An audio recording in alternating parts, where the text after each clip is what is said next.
Throughout this NBA season of uncertainty, there was one thing that was certain.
This is the NBA on NBC.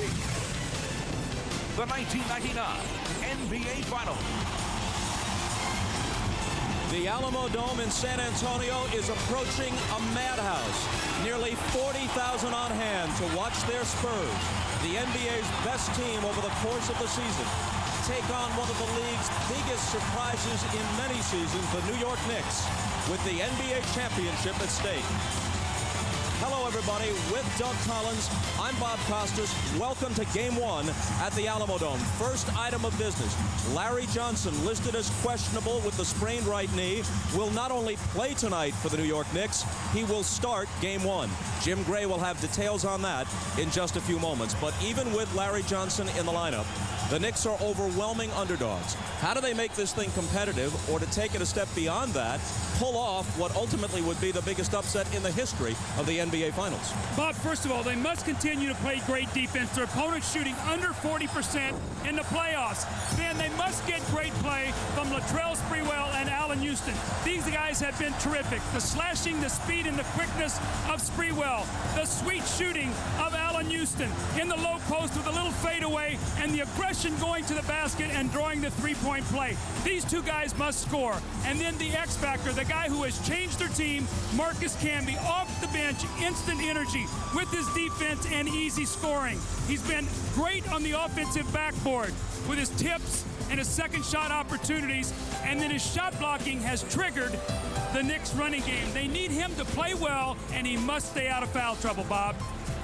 Well, the Knicks beat higher seeds, much higher seeds, when they defeated Miami and then Atlanta and then Indiana. But the Spurs are a different story. This is a team after a 6-8 start that has now won 42 of its last 48, including 10 consecutive playoff games. There's a reason for that, or in their case, two big reasons. Well, the great twosome of David Robinson and Tim Duncan, and these guys are complete players. They do it offensively and defensively. Duncan runs the floor and the strong finisher.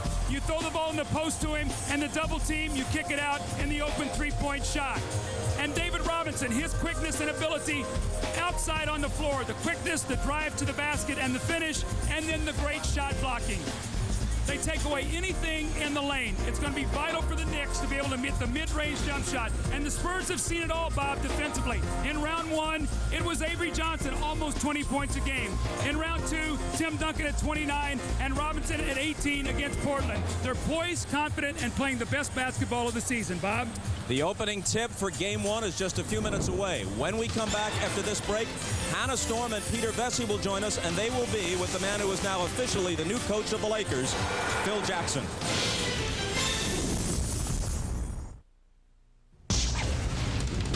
NBA Showtime is brought to you by E-Trade, the #1 place to invest online. Hi everyone, Hannah Storm back in San Antonio. Tip-off for Game 1 is set for 9:18 Eastern. In 6 of the last 8 NBA Finals, Phil Jackson was on the winning sideline as coach of the Chicago Bulls. Today, Jackson is back in the spotlight, named head coach of the Los Angeles Lakers. Earlier, Peter Vesey and I spoke with Jackson. I asked him why the Lakers were the team he wanted to coach. Well, it was the one that piqued my interest. It's a great challenge, and I think it's a marriage that's kind of meant to happen.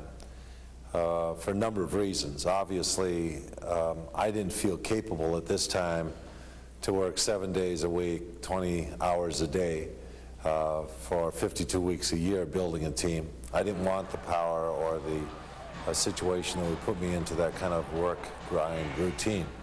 But I do like coaching, and I do think that this organization has all the pieces in place, and so it's not a whole lot of building that has to go on for this team to be a challenging team for the NBA title.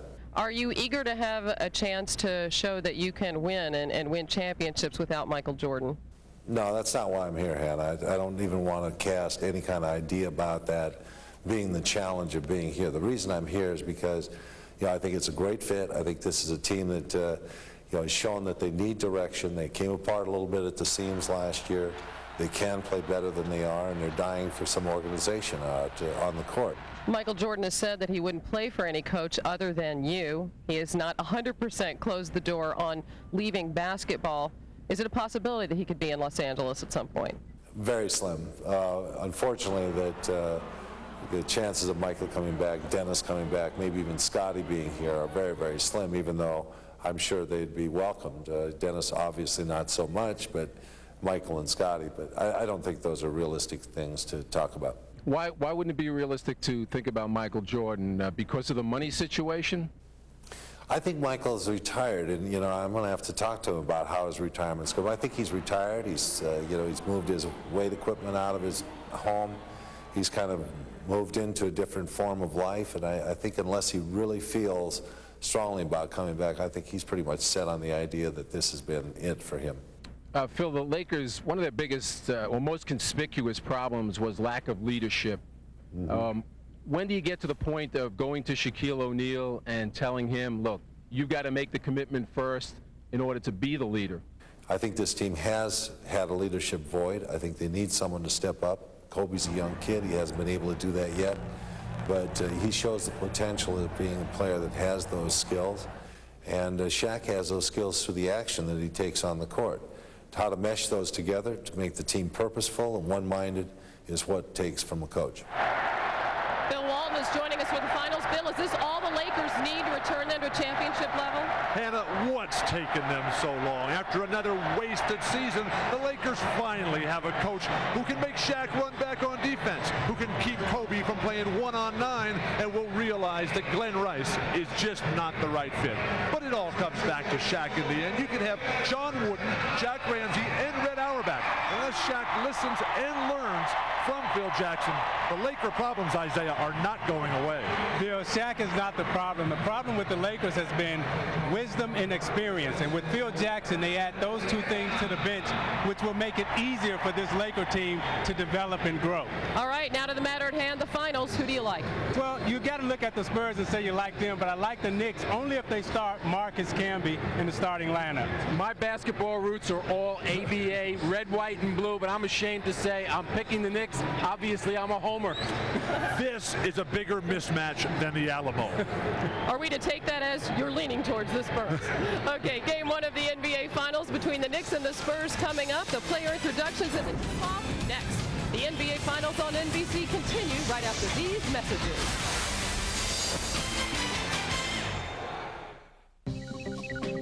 Introducing the all-new Jeep Grand Cherokee with infrared dual-zone climate control. The only system in the world that actually reads body surface temperatures of driver and front passenger. At the slightest change, it automatically adjusts the cabin temperature. So conditions inside stay comfortable, even when the environment outside isn't. The all-new Jeep Grand Cherokee, the most capable sport utility ever. Can your camera take 3 different picture sizes whenever you want? Is your film as easy to load as this? And are your favorite pictures as easy to find as this? Advantix. Drop-in film loading, index print, and 3 picture sizes. Buy an eligible Kodak Advantix camera and Kodak will send a free Advantix camera to anyone you choose. In dental school, we were never taught anything about estate planning. I had life insurance, and I thought that's all I needed. Estate taxes can run as high as 55%, and unfortunately, those taxes are generally due in cash. Prudential introduced me to estate planning. They were experts in their field. We here at Prudential can work with you and your advisors to put together an estate plan that's right for you. My Prudential agent helped me in preserving those assets that I worked very hard to build. The NBA on NBC is brought to you by Original Coors. There's only one mile-high taste. Coors, the original. By American Express. Wherever you are, whatever you're doing, American Express helps you do more. And by Adidas. Long live sport.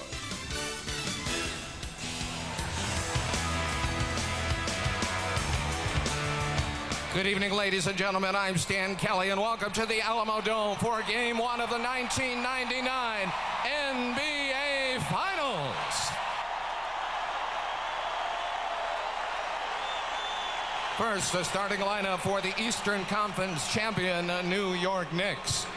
Starting at 1 forward, 6'7" from UNLV, number 2, Larry Johnson.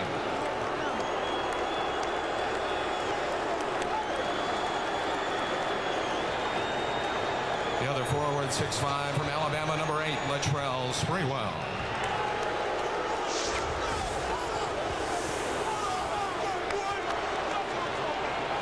At one guard, 6'6", from Tennessee, number 20, Allen Houston.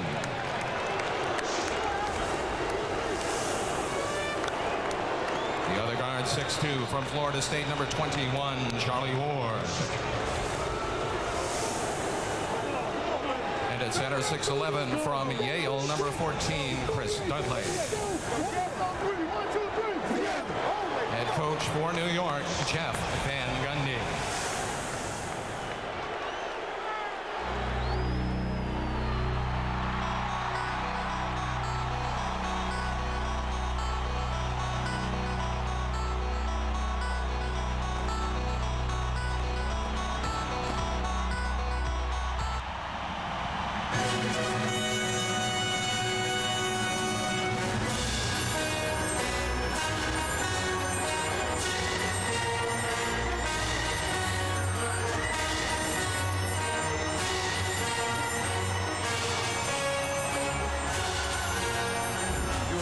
Someone else.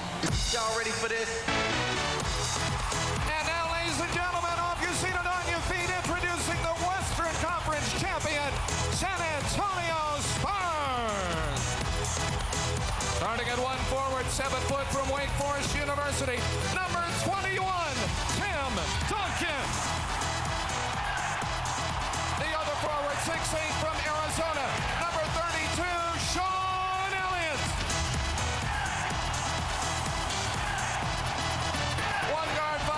From Southern University, number 6, the little big man, A.J. Avery Johnson. The other guard, 6'5", from American International, number 17, Mario Elie. And a man in the middle, 7'1" center from the U.S. Naval Academy, number 50, the Admiral, David Robinson. Head coach for the Spurs, Greg Popovich.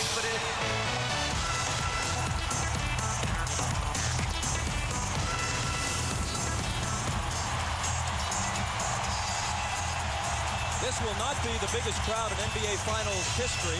They put more than 40,000 into the Silverdome for the Pistons and Lakers in the late 80s, but this will be way up there, something close to 40,000, ready to roar. Let's check with Ahmad Rashad. All right, thanks, Bob. The San Antonio Spurs have been playing so well the last month or so. They've only played 4 games in 24 days, so it brings you to think, are they rusty? Well, I talked to Avery Johnson about it. Avery says that what they've done is they've had game-type scrimmages every other day with conditioning being done the odd day. He said that it's nothing like playing in a real game, but that's the best that they could do. He said the big contribution came from Steve Kerr. Steve Kerr told everybody exactly what the Chicago Bulls did in that situation, what their mindset was. Avery said that has worked, and he feels like they're ready to go. Now for the Knicks side of it, let's go down to Jim Gray. All right, thank you very much, Ahmad. I spoke to Jeff Van Gundy and to Larry Johnson, and here is the reason that Johnson is starting. Johnson went to Van Gundy and told him that he is feeling much better and he'd like to give it a try. He doesn't know how long he can play or how effective he will be. And the reason that Van Gundy bought it was because Johnson had this exact same injury back on March 30th against the Pacers. He missed one game, didn't play for 5 days, had 5 days rest, and came back against the Pacers on April 4th and was very effective. He played 30 minutes off the bench and had 16 points. So Van Gundy feels that Johnson knows his body, and he needs him in there to guard David Robinson, and he hopes he's just as effective as he was in the first round against Alonzo Mourning. Van Gundy went on to say that he'll find out real early if, in fact, he can be effective, and he won't have to guess and wait. Bob? Jim, thank you. Tremendous hand a moment ago for George Gervin, one of the great players in NBA history, one of the 50 greatest, but also one of the great players in ABA history. And the ceremonial first ball will be with a red, white, and blue ball. The Spurs are the first former ABA team to ever make it this far in pursuit of an NBA championship. Bob, this has got to bring back a lot of great memories for you. You have a lot of ABA roots in St. Louis. This has to make you feel very good. Baseline bombs at the Old Hemisphere Arena. In a sense, it's a 26-year wait for both of these teams. The Spurs came to San Antonio from Dallas, where they were the Chaparrals in '73. The Knicks won their last NBA title in '73. Spurs ball at the outset. Right into Duncan against Dudley.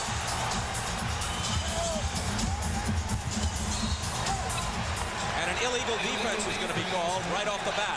See, what New York would like to do guarding the post is not double team to start the game. See if they can play them straight up. They don't want to open up three-point shooting.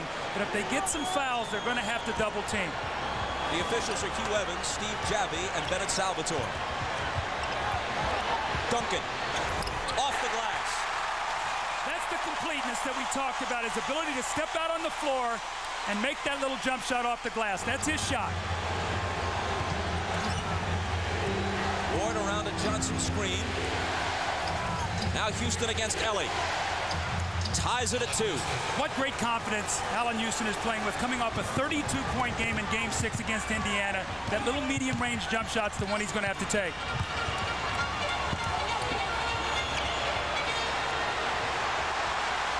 Duncan had it knocked away, regains, and starts it over again with Avery Johnson. Robinson, nice pass to Ellie.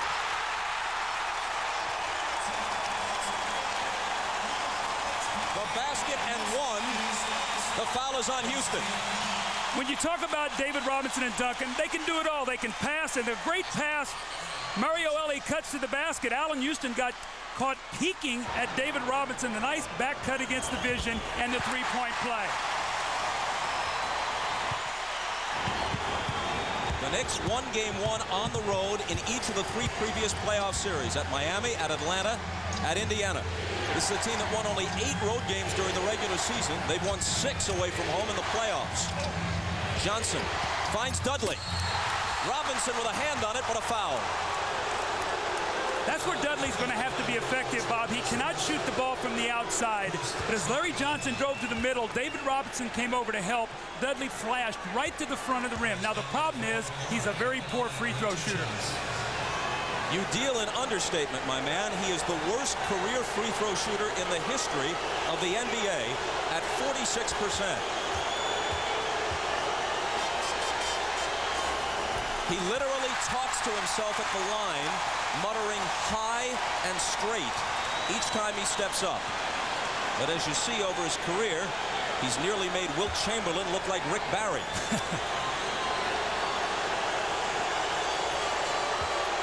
In the playoffs, he's at 40%. 1 of 2.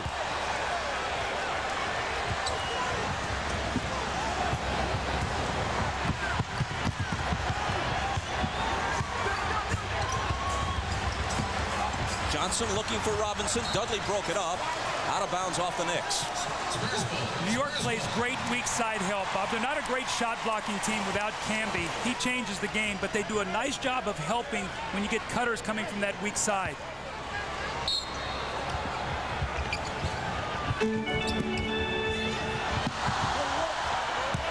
Robinson guarded by Johnson. Dudley over for the block.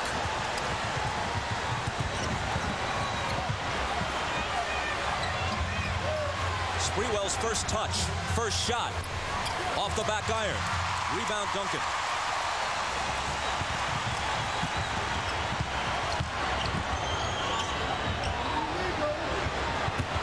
Robinson in traffic, and a whistle from Hugh Evans. Stay right here, he says. Foul is on Johnson, his first. Larry Johnson is going to try to use his strength and muscle on David Robinson, and the reason Robinson's in the post is because they feel they have the matchup there size-wise, so they move Duncan out on the perimeter, and they're going in the post, and they'll do it once again here to try to get Larry Johnson another foul. Here he goes, another whistle, and they got just what they came for. Number 2 on number 2. This is the concern for Jeff Van Gundy going into this series. They cannot get in foul trouble. You go back to the matchup, Larry Johnson undersized, he's strong, but David Robinson just muscles into the lane and gets the foul.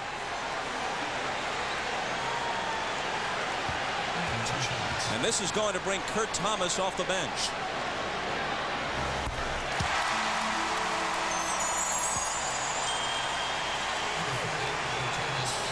So the big story at the start of the game was that Johnson could play. Barely 2 minutes in, the story is he has to sit. Such a mismatch with the size, Bob. As they were being introduced, the starting lineup, I looked to you and I said, look how short the Knicks starting team is. So we'll see Camby soon, but they want to let Dudley play here a few minutes before they bring him in. Ward, whose performance during the regular season and playoffs has been off from a year ago, gives it up to Sprewell. Poked away, and Duncan has it. Ellie trying to sprint ahead. Now he gives it to Sean Elliott. They almost had the break, but Ellie couldn't find the handle.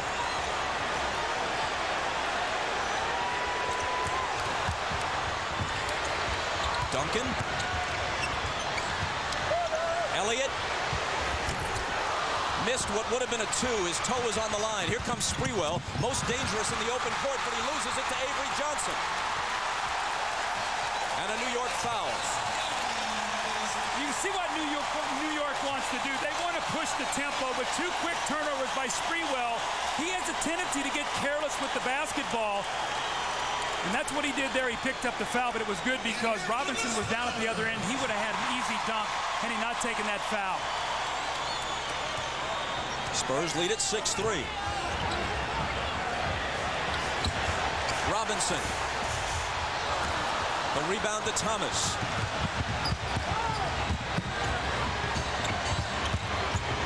Ward for 3.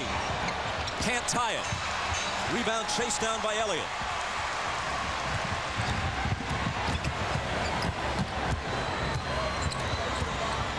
David Robinson given room by Dudley. Instead, passes up the shot and goes inside to Mario Ellie. Spinning baseline and scoring.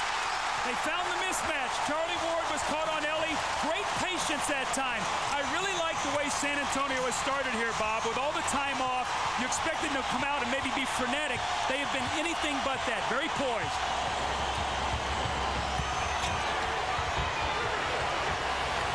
Allen Houston. Kurt Thomas. Short with it. Dudley poked it away from Duncan. Houston's jumper is there. Great screen that time by Dudley.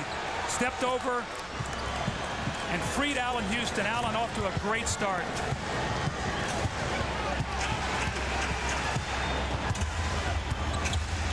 Robinson screening for Johnson. Now gets it back from him and hits the 15-footer. Well, for the people who have not seen much of San Antonio, that's David Robinson's shot. He loves that little top of the circle. Duncan loves it on the angle where he can use that glass.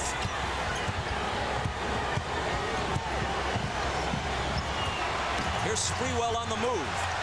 Gives it up to Thomas. Dudley on the offensive glass. Thomas again. Shot blocking compresses. Thomas, Camby, Larry Johnson will have that little jump shot. They have to make that off the penetration from Sprewell and Houston. After 5 minutes, Spurs by 3.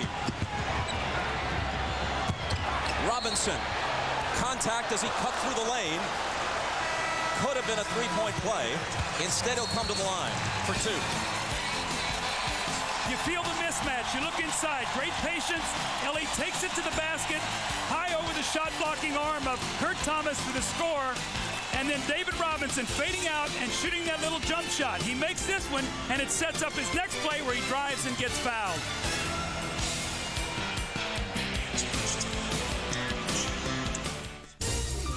Go to the finals. NBA.com.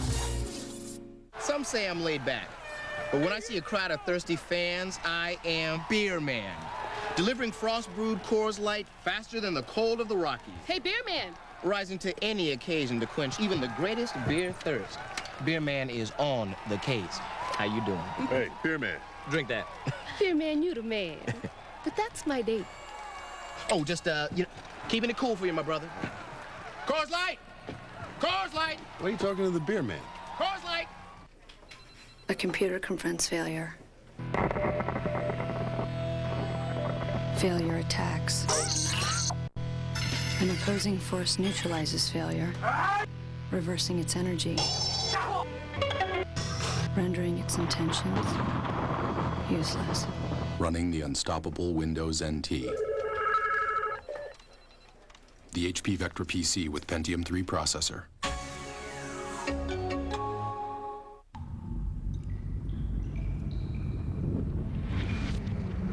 Considering how well it handles the elements under the road, it's no surprise that our newest 4x4 performs so well on the road. Introducing the all-new Jeep Grand Cherokee, now with an exclusive quadricoil suspension and advanced steering system for a more agile, responsive ride on any surface. The all-new Jeep Grand Cherokee, the most capable sport utility ever.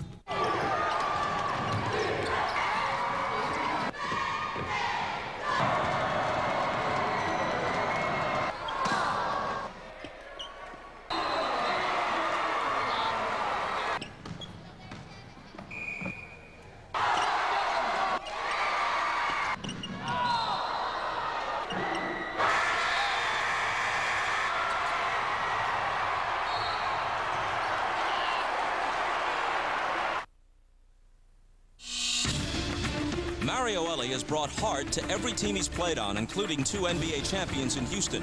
This year, his first in San Antonio, the Spurs got off to a slow start. And it was at that point that the veteran Elie spoke up. This is the first team I've been on where, after 9 games, I think I may have got one chest bump. These guys are really not emotional guys. And in this league, you're going to have talent, but you need to have that fire. That's why I love Michael Jordan. I love Karl Malone. These guys are not just great players. They got passion and toughness, and that seems to be the problem with the Spurs. Well, you see David Robinson, and really that's who Mario Elie was talking to. And Bob, what I have seen from David Robinson as we've done these playoffs and gone on with this team, he is having fun playing basketball, more so than I've ever seen him have it before. And his love and passion is surfacing. You're seeing more animation from David Robinson. And he's put his own game behind the team's interests. In the first 9 years of his career, he averaged 25 points a game. This year, just shy of 16 a game. But for the first time, his team is in the finals. Here's Sprewell. Goes to the left hand. And a San Antonio foul. Bob, you can really see what New York is trying to do. They're trying to space the floor to give Sprewell and Allen Houston room to drive to the basket, to get those big guys out of there. Houston off the inbound. His shot deflected, grabbed by Robinson, pegged ahead to Johnson, but Ward got back with him. Duncan turns and misses off the glass. Dudley is there to clear it. Sprewell using that quickness. High arcer, no good. Robinson pulls it down.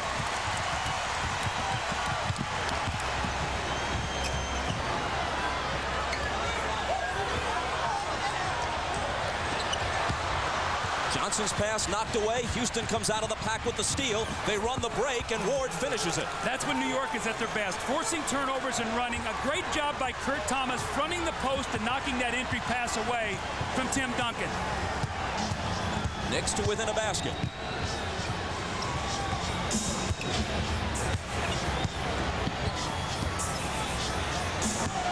Duncan against Dudley. Back out to Ellie. 5 on the shot clock. Duncan had it knocked away, then forced it up, and Kurt Thomas comes away with it. Knicks looking to tie.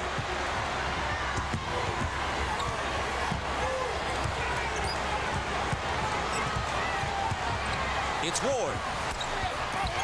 Thomas to follow.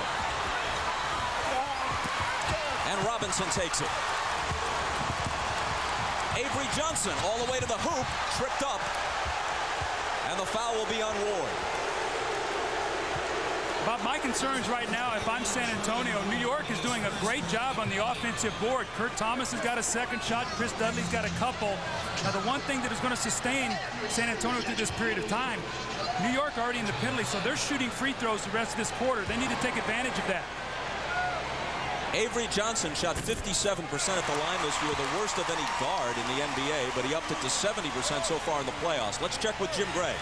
All right, thanks, Bob. I spoke to Jeff Van Gundy before the game. He was very concerned about his team being emotionally drained. He said they did not practice well the last couple of days. He said he spoke to him very forcefully before the game. He says it's not a death sentence that we didn't have any intensity in practice, but we must come out and turn it up quite a bit if we're going to compete for this championship. Bob?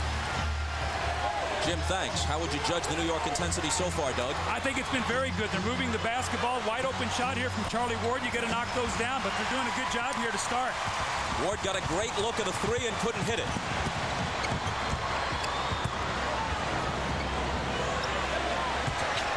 Robinson had it poked away, and Dudley takes it.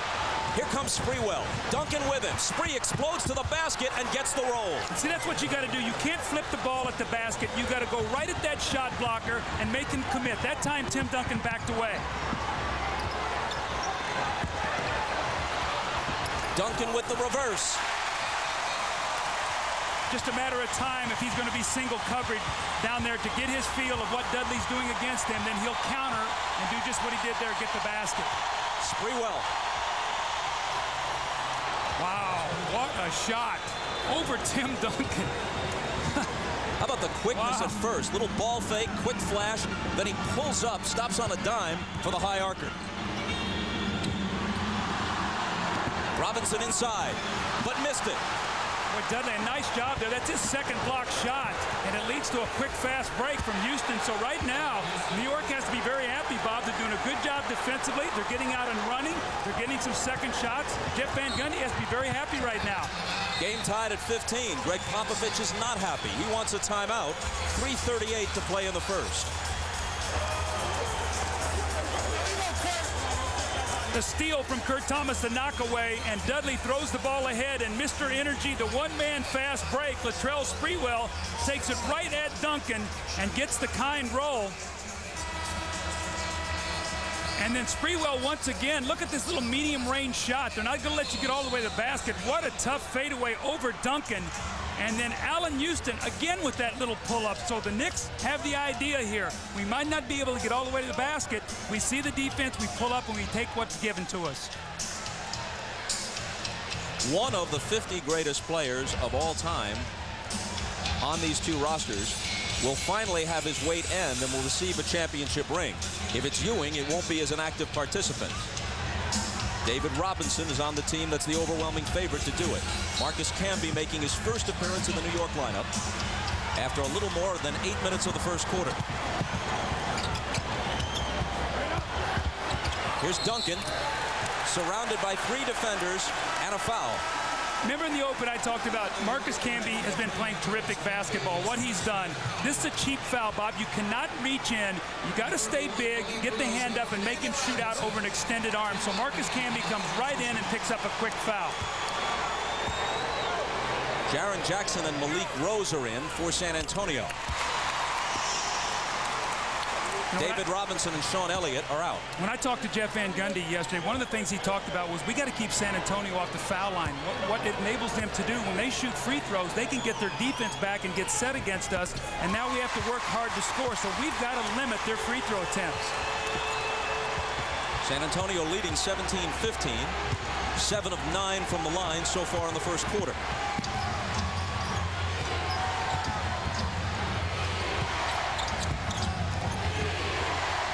Houston kicked it into the backcourt. Sprewell picks it up, but it's over and back. San Antonio ball. The game plan on Allen Houston, take away any catch and shoot. Don't let him come off the screen, catch it, and go up and shoot it. Chase out of his shooting hand, make him put the ball on the floor to drive it inside. That time he forced a turnover. Chris Childs now comes in. Ward out. Ward's minutes way down in the playoffs. Childs getting the bulk of the time. Well, with Larry Johnson injured, this is New York's best team that they have on the floor right now. Childs and Camby off the bench. Avery Johnson gives it up to Mario Elie. The set shot is way off on the attempted three. Sprewell. Guarded by Jaren Jackson. Backing in on him. Finding Camby, who hits over Malik Rose. See, with David Robinson out of the game now, Camby can go right over the top of Malik Rose. They've lost a shot blocker now, so New York can take that ball to the basket. Jaren Jackson, big factor against the Lakers and the Trailblazers. Misses his first shot here, but Duncan takes it and gives them a fresh 24.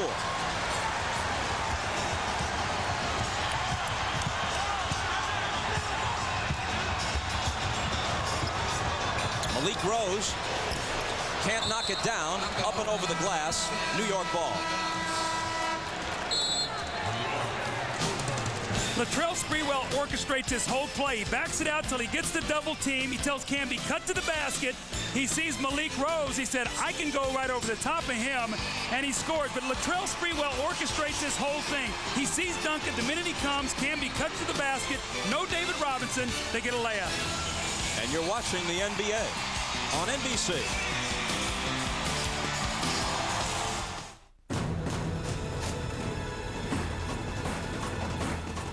Coming to theaters Friday. Experience an all-new motion picture event. Tarzan.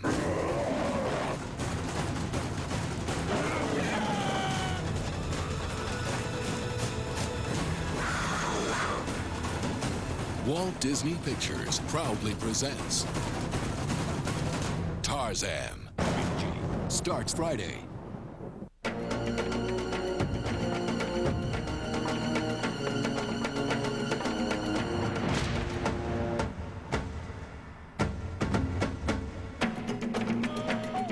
Somebody say McDonald's. Attention, class. I'm spreading the word of Pepsi One. Who in the class would like to try the taste of Pepsi One? You? Try the Pepsi One. It's actually pretty good. And tell me what you think of the taste. That's really good. There's no way there's only 1 calorie. There's only 1 calorie. Pepsi One, a secret formula, makes it taste too good to be called diet. Pepsi One! Pepsi One!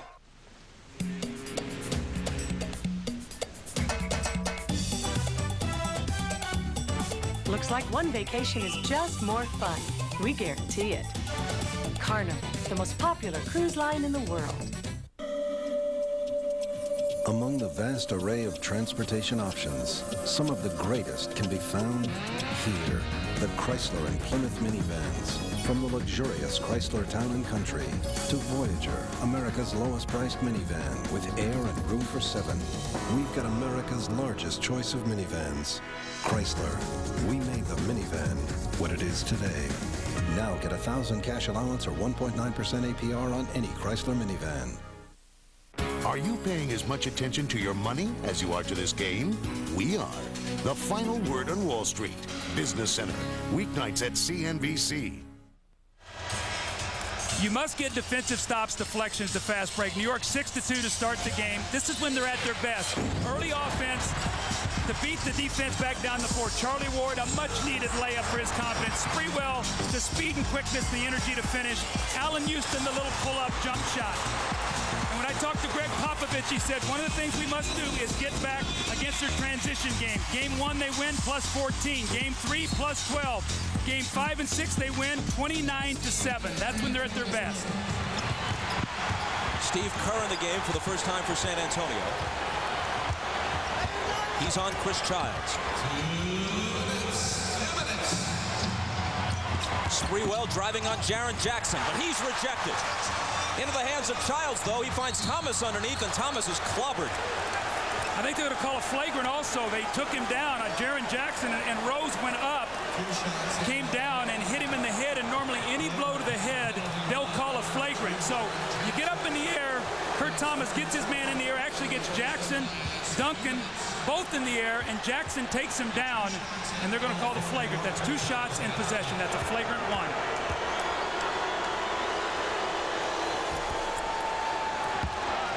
Let's go to Ahmad Rashad. All right, thanks, Bob. In the opening, we talked about the San Antonio Spurs having that long time out, trying to have the game-type scrimmages, trying to keep their conditioning. But obviously, with the way this game has started, it has not worked. You cannot play practice like it is a game. David Robinson, Sean Elliott, both really tired at this point, trying to get that second win. And it'll take some time because, Doug, as we talked earlier, you cannot really know what it is to have this crowd with this game-type action, try to get your breath back. So they'll recover, and they'll be back as the game continues.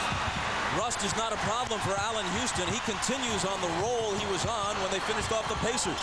His confidence level is higher than I've ever seen it before. And, of course, you coached him at Detroit. Here's Malik Rose inside and scoring. Well, they're going to need some energy from the bench. Get this crowd involved in the game.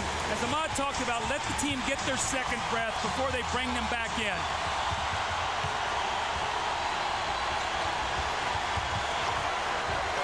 Sprewell with Jackson on him.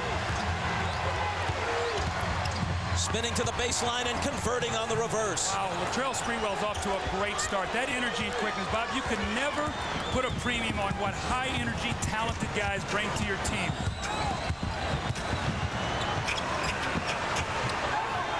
Houston up on Mario Elie.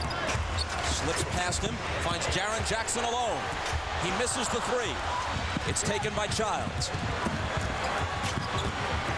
He pulls up and fires. It's short. It falls right into the hands of Kurt Thomas for a gift basket. Looked like Malik Rose tried to flop a little bit there to get the foul. The referee had no part of that, and New York up 6 now, 30 seconds to go in the quarter.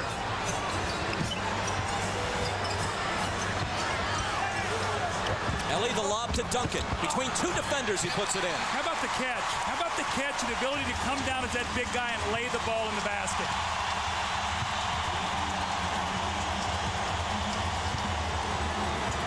Knicks looking for the quarter's last shot and leading by 4. Houston driving on Elie, spinning, shooting, and hitting again. Man, if you touched him, you'd singe your fingers. He's that hot. Last 2 seconds. It'll be Jackson from half court. Just missed it. Well, the Knicks didn't come here as foils. They came as foes. Up by 6 after 1 at the Alamo Dome, and you're watching the NBA on NBC.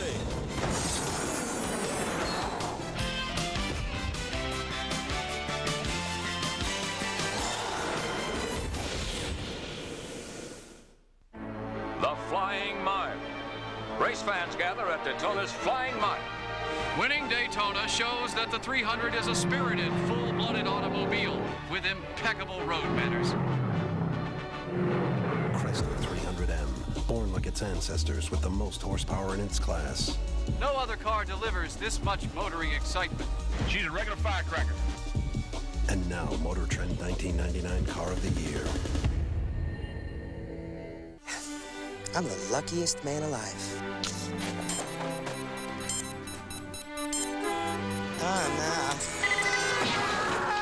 Oh, I just bought this camera. Does my Visa card have some kind of purchase coverage or something? No? Oh, boy. Hey, does Visa have any place out here I can pick up a new car today? No, but I'm driving to Vegas to see Steve and Edie tonight. Visa, it's everywhere you want to be.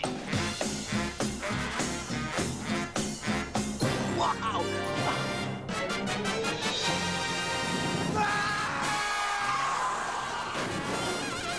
What was that? Visa says they're everywhere, but American Express helps you with just about everything.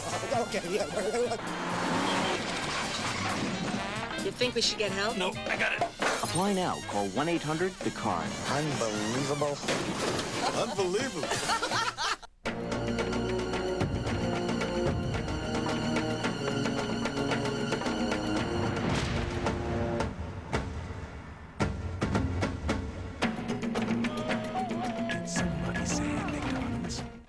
I serve frost-brewed Coors Light to baseball fans. And with all the Latinos in the game, I thought I'd offer a couple of Spanish tips. Uno, the best beer for thirsty fans is Coors Light, La Bala de Plata. And his name is not Rodriguez, it's Rodriguez. Go Ramirez! And Ramirez, not Ramirez. Hey, cerveza man. Very, very good, Coors Light. You're watching the NBA Finals on NBC.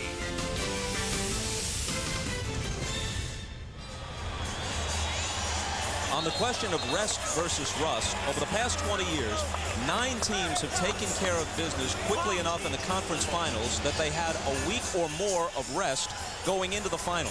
7 of those 9 teams wound up winning it. The 2 that didn't certainly don't prove that the long layoff hurt them, because last year the Jazz lost to the Bulls, so you can throw that right out. They're against Michael and Chicago. There's many reasons for that defeat.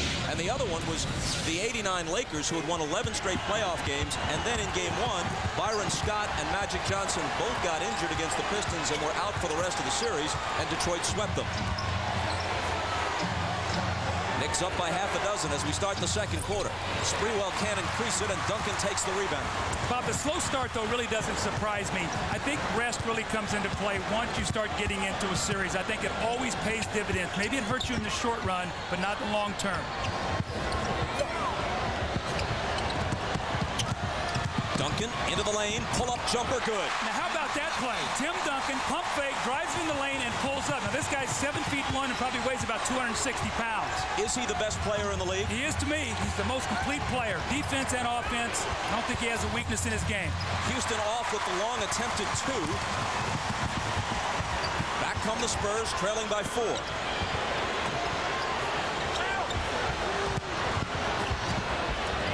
Steve Kerr for 3. It's not there for him. The all-time leader in career three-point accuracy, and he had a good look at it.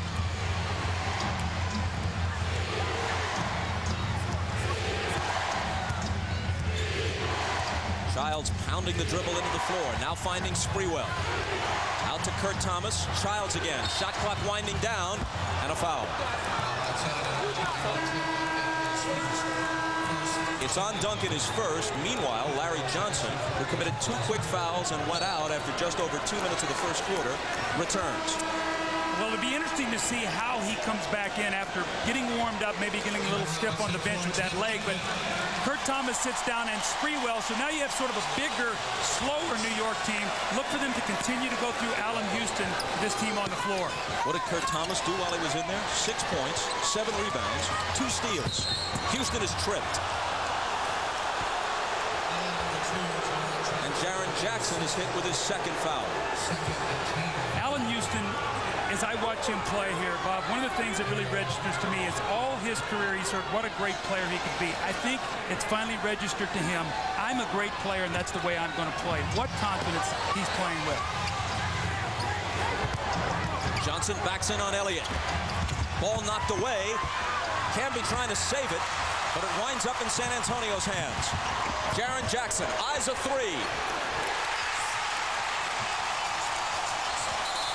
And the Spurs pull to within 1. And Chris Childs is hit with a technical on top of it. This is the one thing you don't want to do if you're in New York. Get this crowd excited. You're playing well. You get a 3-pointer from Jaren Jackson in the transition. Now Steve Kerr is going to shoot the technical. Keep your poise. Don't give this crowd anything to cheer about. But Kerr can't tie it. Let's take a look right here at Chris Childs, and let's see what happens after the play is over. He's just going to take and throw his shoulder into Malik Rose. I think Malik did a nice little acting job to go with that. But Chris Childs, important he stays on the floor. He and Camby give them great play off the bench. Johnson around the perimeter to Houston. Johnson against Rose, backing in. Now here's Childs, 4 seconds to shoot. Camby will. Loose ball battle, and it's out of bounds. And the Knicks are going to keep it. 9:43 to play in the first half. New York by 1. The excitement's just begun. Game 2, Friday night at 9 Eastern. Anything you can do, I can do better. I can do anything better than you. No, you can't. Yes, I can. No, you can't. Yes, I can. Had enough? Let's go. Anything you can be, I can be greater. Where to stop? Sooner or later, I'm greater than you. I'm not stopping. I'm not stopping. I'm not stopping. No, you can't. Yes, I can. The machinery of the V-chip emits a small shock whenever an obscenity is uttered. South Park, bigger, stronger, and uncut. This is sweet. Rated R. Starts June 30th. Only in theaters. Excuse me, I just need to get my bag. Excuse me.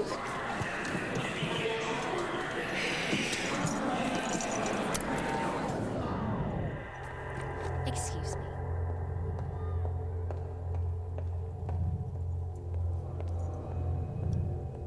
It's more than a car. It's a state of mind. The Accord from Honda. Get the stick, rascal! It's gotta be the puppy chow. We recently reformulated Purina Puppy Chow to help provide the building blocks growing puppies need for a long, strong, and exceptional life. Purina Puppy Chow brand. ダメだ。このバルブは高すぎるんだ。サプライヤーはそこしかないですから。美智子はいかがですか？美智子？今オンラインで提示額が出ました。半額です。どこの会社だ？テキサスです。テキサス。どうも、ありがとう。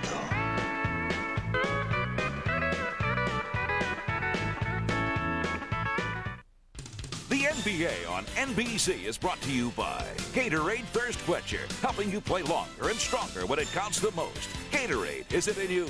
By Honda, a winning lineup of cars, sport utility vehicles, and minivans. By IBM, are you ready for e-business? And by the irresistible taste that makes you say, did somebody say McDonald's?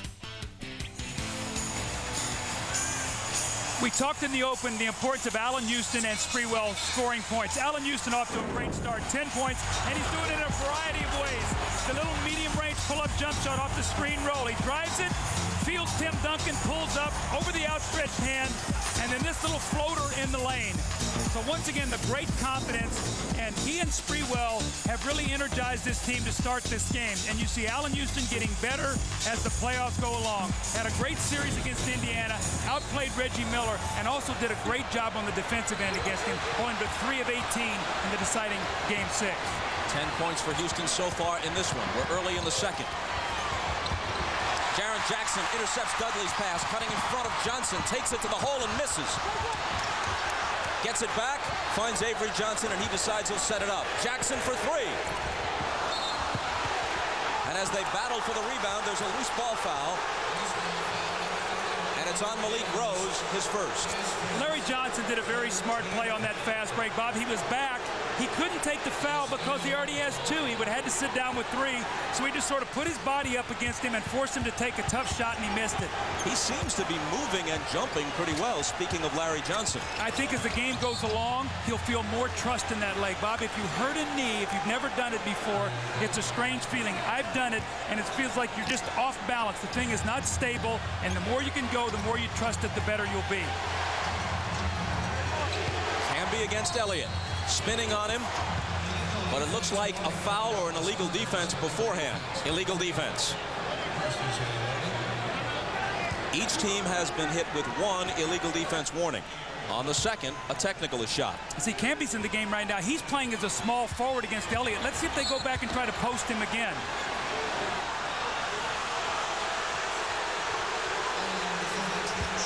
And there's number 2 on Elliott. Bob, we talk so much about the game being mismatches. That's what it's about. You got a mismatch, you go to it. Go into Camby inside, let him work against Elliott. He has the size. They go right back to it. The turnaround. Rebound taken by Malik Rose.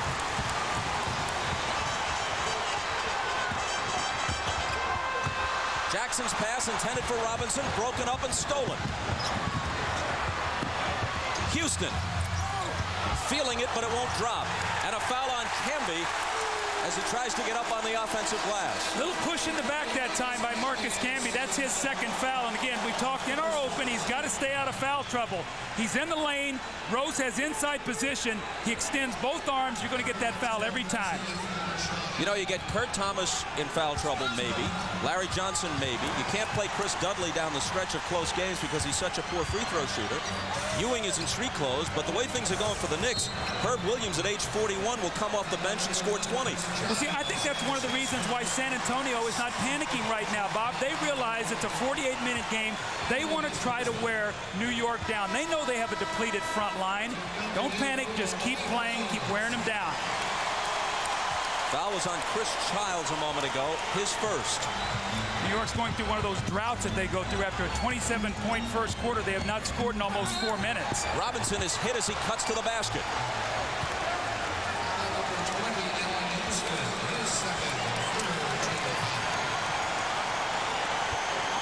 As he goes to the line, you can go online to MSNBCSports.com and check out a comprehensive playoff section called NBA Showtime Online. Isaiah Thomas breaks down the Knicks and Spurs matchup and picks a champion. Plus, you can email Bill Walton, every fan's dream, at MSNBCSports.com. Allen Houston getting his first rest, Sprewell in, so you can see the strategy of Jeff Van Gundy. He wants one of those guys on the floor all the time for their scoring. Can't rest them both at the same time. 1 of 2 for Robinson, but Duncan grabs the rebound. Jackson's open for 3. Larry Johnson takes it. Chris Childs backing away with his dribble. Johnson screening for him. The jumper is off, and the rebound is taken by Robinson. Avery Johnson pushing it up the floor. Robinson's the trailer for the jumper. Finally, the rebound winds up in Sprewell's hands.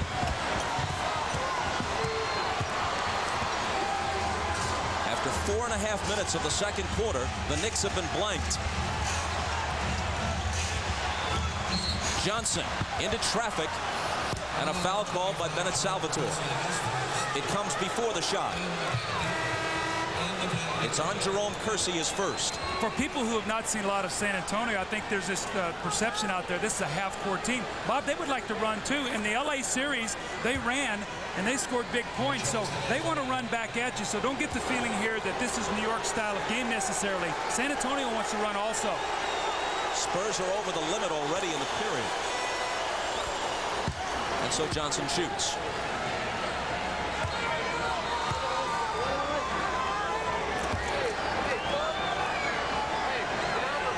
You would have thought, from the way he went down late in the series against the Pacers, that we had seen the last of him in uniform in this postseason. It's a far cry from Willis Reed limping out before Game 7 at the Garden 29 years ago, but it's certainly a boost for the Knicks.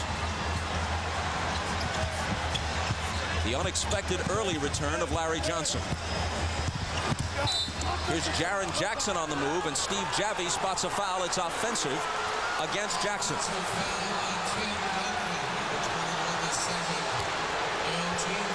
It's on Tim Duncan. What happened, Bob, is as Jaren Jackson drove the baseline, he sealed and moved on that screen, so Duncan got caught with a moving screen on that play.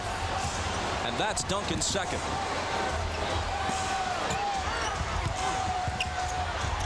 Larry Johnson up in a crowd.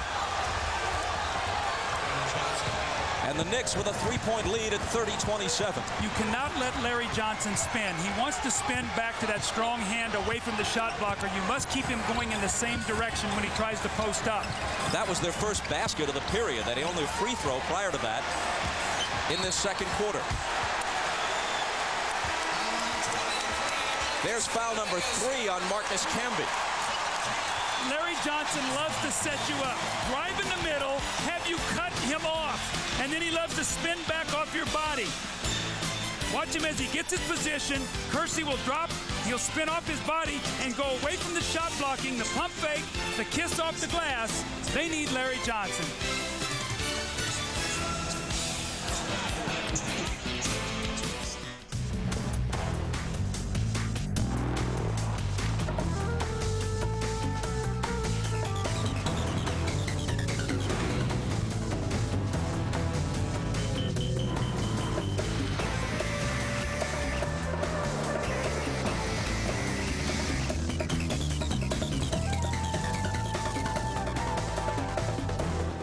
And you thought we only made cars.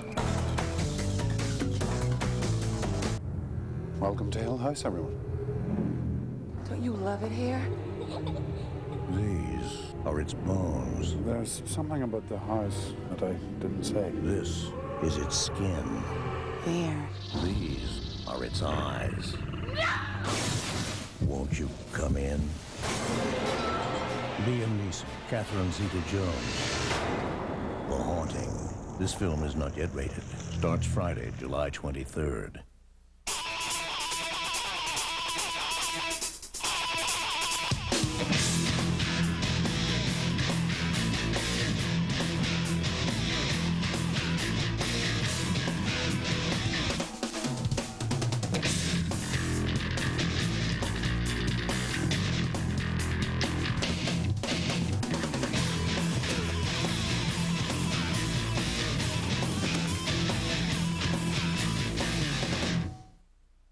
Don't you deserve the best?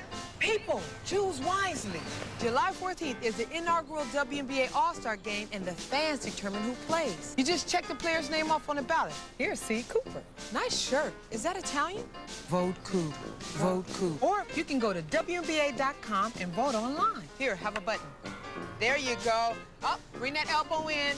So get out there and vote, people. WNBA All-Star Balloting, presented by Sears.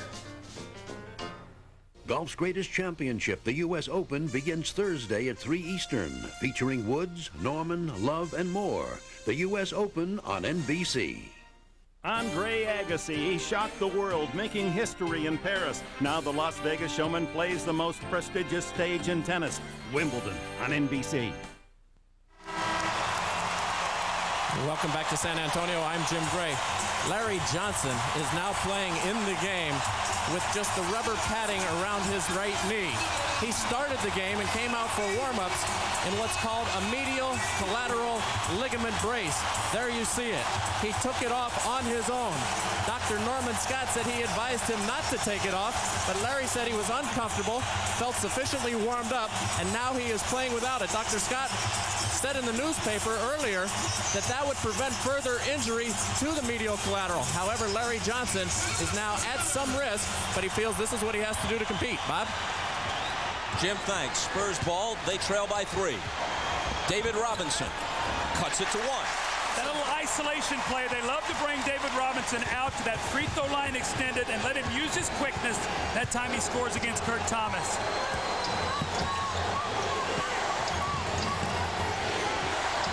Kersey's on Johnson.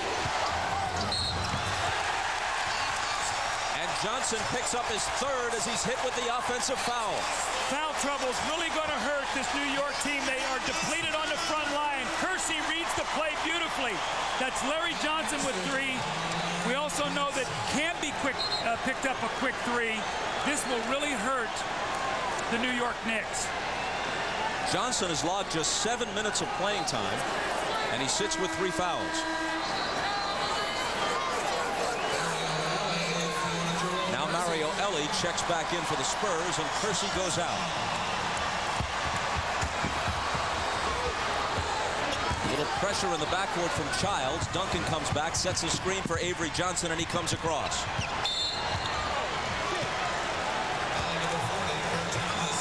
And Kurt Thomas is whistled for a foul. That's his second. So the Knick lineup now has Childs and Houston in the backcourt, Thomas and Sprewell at the forwards, and Dudley at center for Jeff Van Gundy.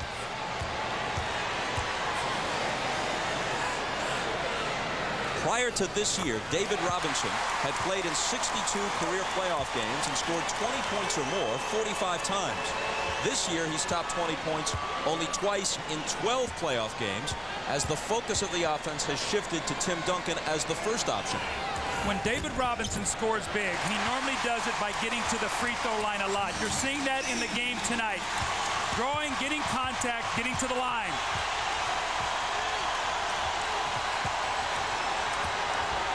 Sprewell to Thomas from 20. Overshot it badly. Jackson and Dudley chasing after it. And a loose ball foul on Jaren Jackson. Dudley's really working hard on that offensive board. That's at least 3 offensive rebounds he gets. And what it enables you to do, Bob, if you shoot a low percentage and you get the extra shots, it gives you more opportunities. And Dudley has done that tonight. Third foul on Jaren Jackson. High and straight, Chris Dudley says to himself. Let's see how well he does. 1 for 2 so far tonight.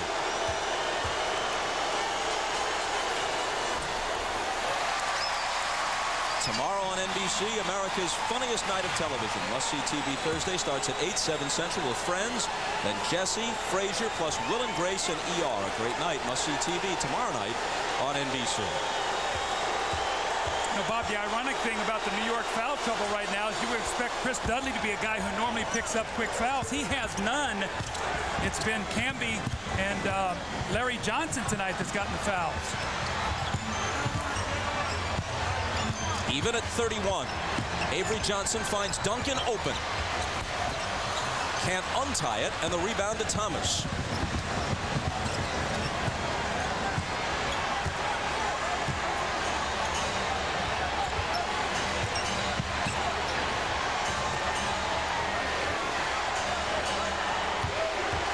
Sprewell with 6 on the shot clock now. Childs inside to Dudley, 2 seconds to shoot. Thomas beats the buzzer and misses off the back iron.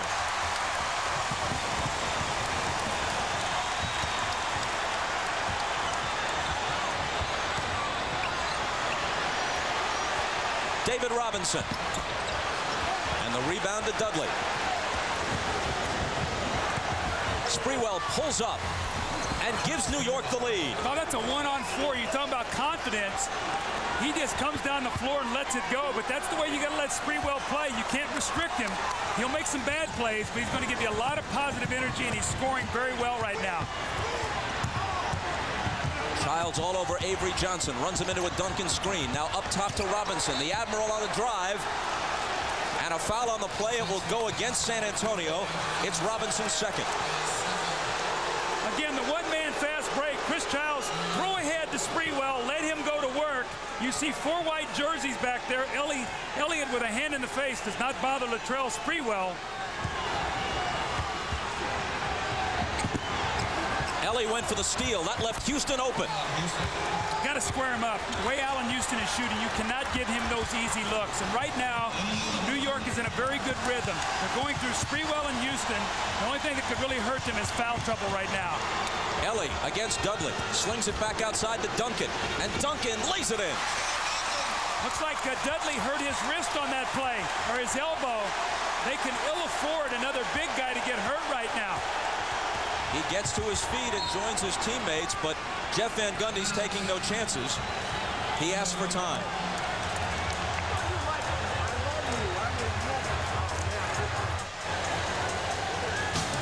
Chris Dudley's going to try to step over in front of Tim Duncan to take this charge. Duncan pulls up. They do not call him. He lands. You can see him land hard on that right wrist. We'll see how he is after the timeout.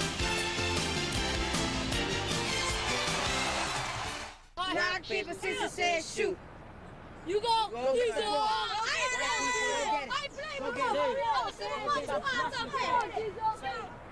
play. Yo, y'all play yourself too much. When I get here, you're gonna see something. Keep dreaming. I stole you. Back up.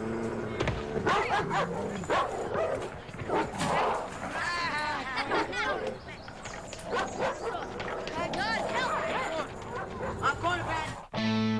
On June 30th, danger will come from all directions. But the only hope is West. Jim West. Will Smith. Gotta stick to what we each do best. Kevin Kline is Artemis Gordon, Kenneth Branagh, and Salma Hayek from the director of Men in Black. Wild Wild West. Woo! That was fun. Rated PG-13. Starts Wednesday, June 30th. Beer man, Coors Light. Coming up.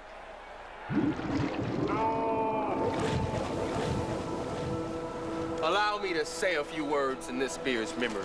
He was so young, so full of carbonation. Little bubbles. Everyone loved this frost brewed Coors Light. So let us send him off in a way that is dignified, respectable, and 100% recyclable. Maybe I could console his family. Coors Light. What do you want to do? Let's get the mail.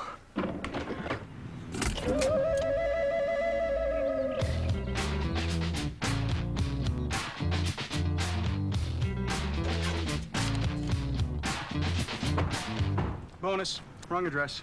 Cool. Better put it back. The Civic from Honda. Where will it take you? Now get special APR financing as low as 3.9% APR for 36 months on all 99 Civics.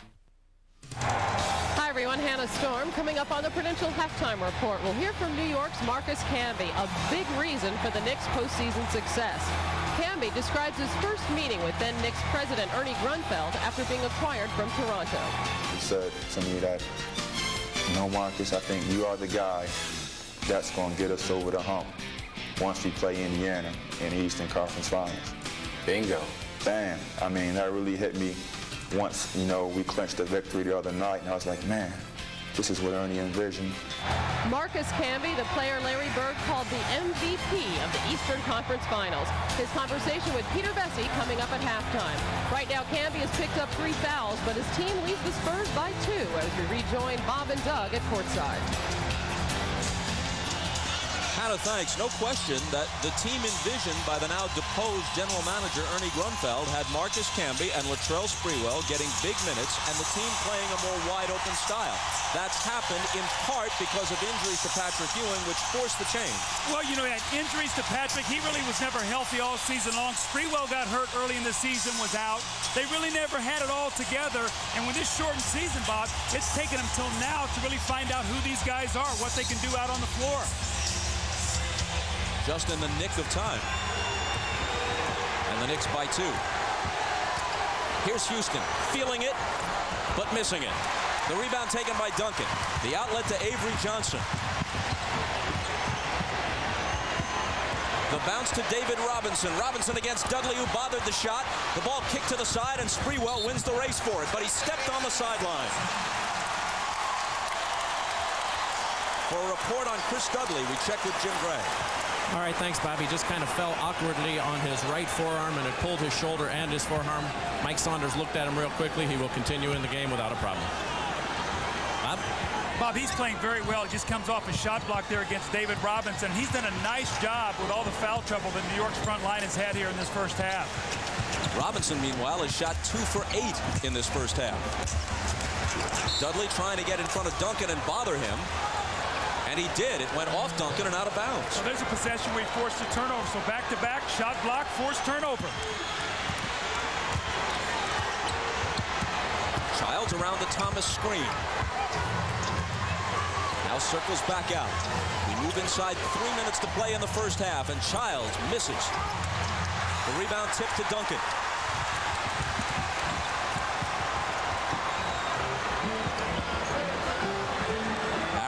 With Houston all over him. Finds Duncan into the paint, switches hands and misses, but he was fouled on the play. That's number 1 on Chris Dudley.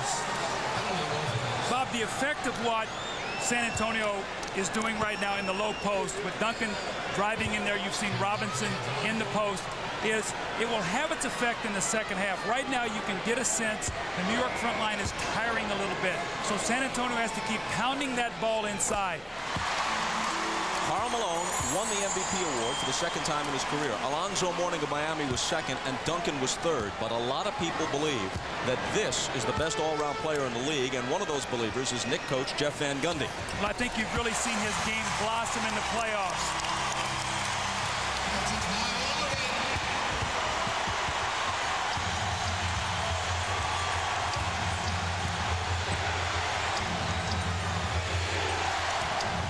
Here's Sprewell. Gets it back from Dudley. Spins and fires. Flat-footed rebound taken by Ellie.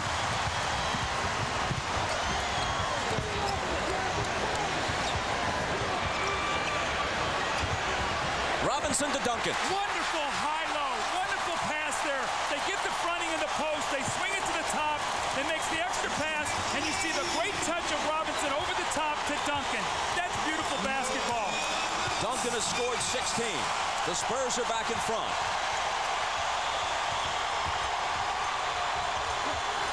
Dudley is blocked by Robinson. Into the hands of Avery Johnson. Here's Sean Elliott, who hasn't scored yet. Robinson's open. Spurs by 4. We always talk about the end of half, the last 2 minutes. New York must be very careful right now. San Antonio hitting them with a spurt. Jeff Van Gundy feels it. He takes a 20-second timeout. They do not want to let this half slip away here in the last 2 minutes. The timeout comes with San Antonio on an 8-0 run. See Duncan, he says, throw me the alley-oop. It's not there. He goes into the post. Kurt Thomas is going to get in front of him. So what do? You swing the ball to the top. Now you throw over. There is no weak side help. You get the score. And then Robinson with the block shot. So he has the assist. Now he comes over and he gets the block shot. And then he goes to the other end and he hits the jump shot. The complete package, the duo of David Robinson starting to make the mark in this game.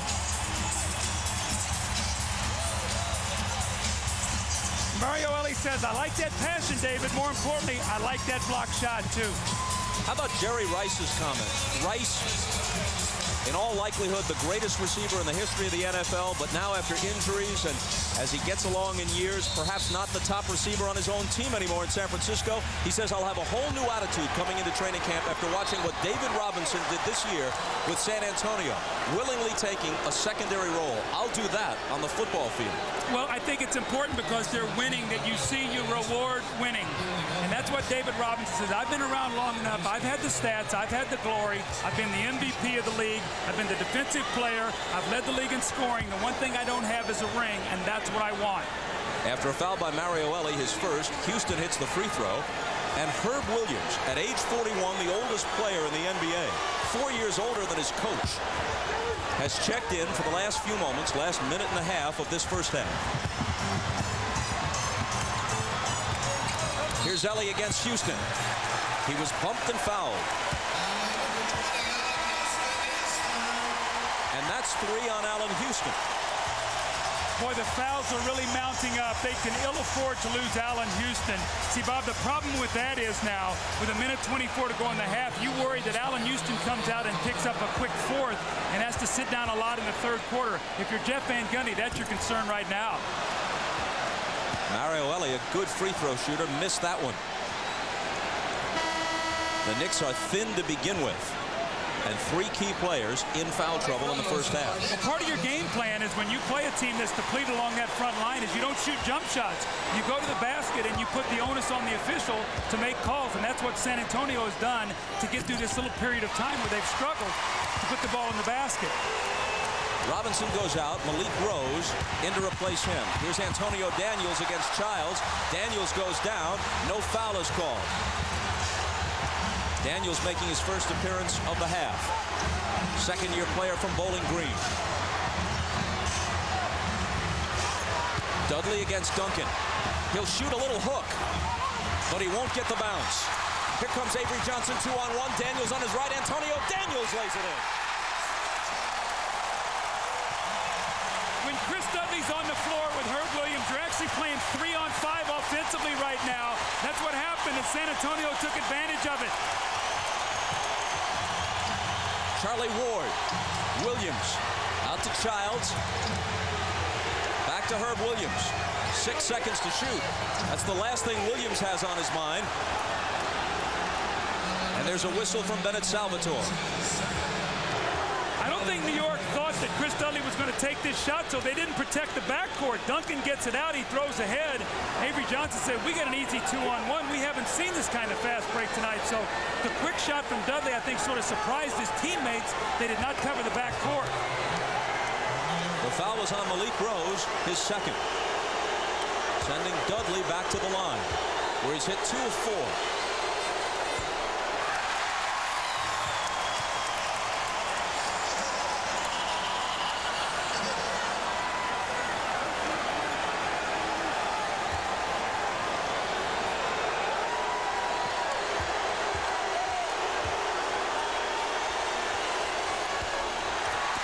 now 2 of 6. Spurs maintain a 5-point lead. Last half minute. Duncan's open. And he drills the 20-footer. That was a set play to go 2 for 1. And now we'll get 2 shots to 1 in that last possession. 3-second shot difference in the shot clock, game clock.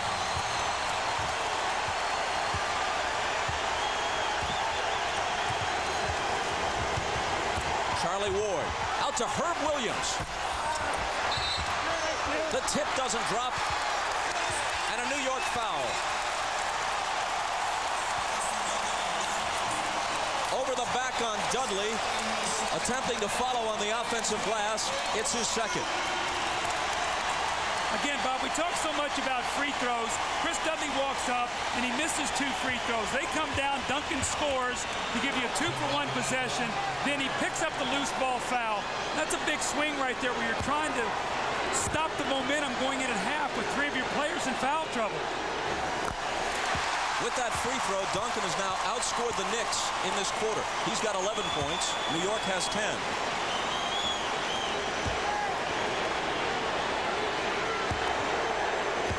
He's looking for his 20th point of the half. And doesn't get it. Last 4 seconds. Pass deflected. Dudley going to get off the last shot? Not quite. He claims he was fouled, but he'll get no satisfaction. San Antonio, with great defense, ends the half on a 14-2 run. So they were down by 4. They now lead by 8. That's the importance of closing out half. Stay tuned for the Prudential Halftime Report. Hannah Storm will be joined by Isaiah Thomas, Peter Vesey, and Bill Walton on the Showtime set. You're watching the NBA on NBC.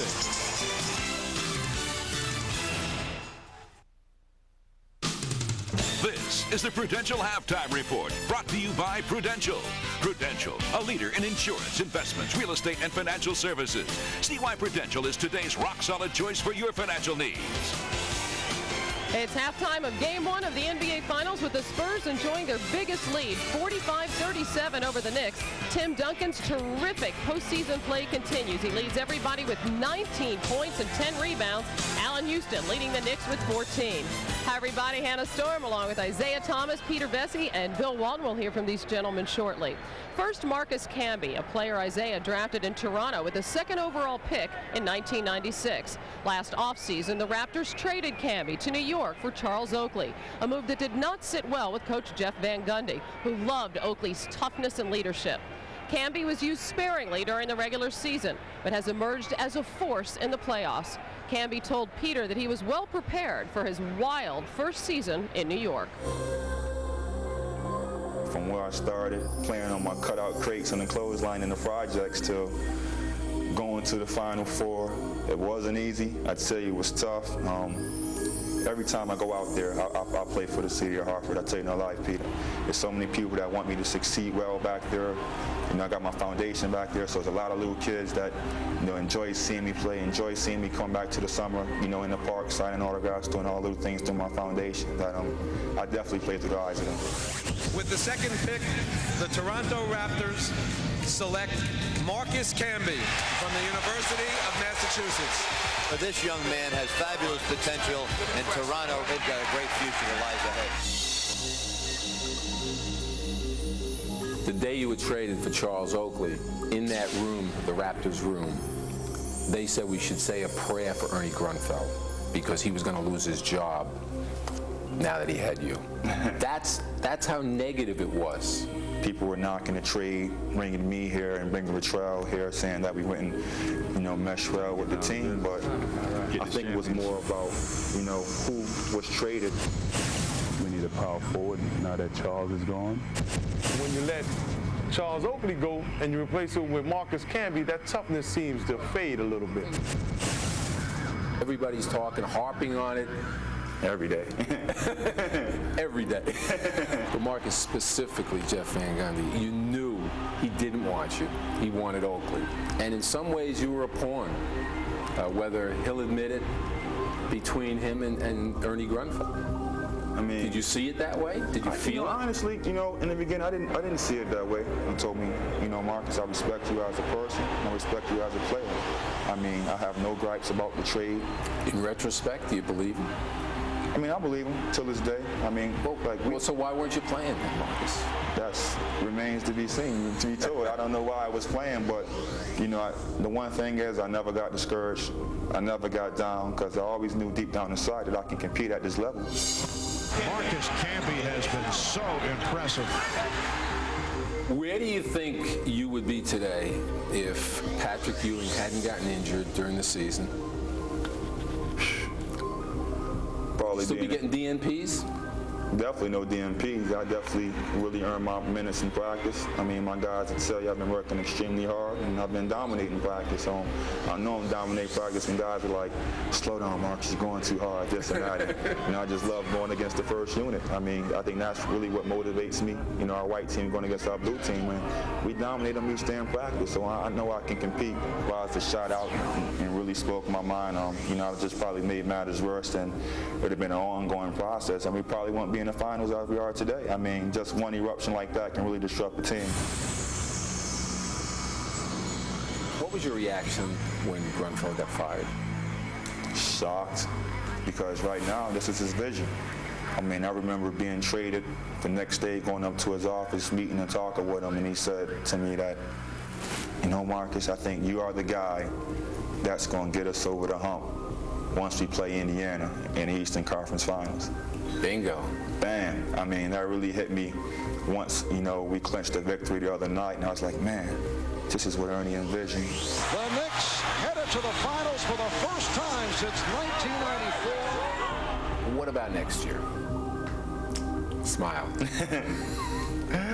Well, if I'm here, I mean, it's definitely shaky going down the stretch. I mean, especially when we're 21 and 21.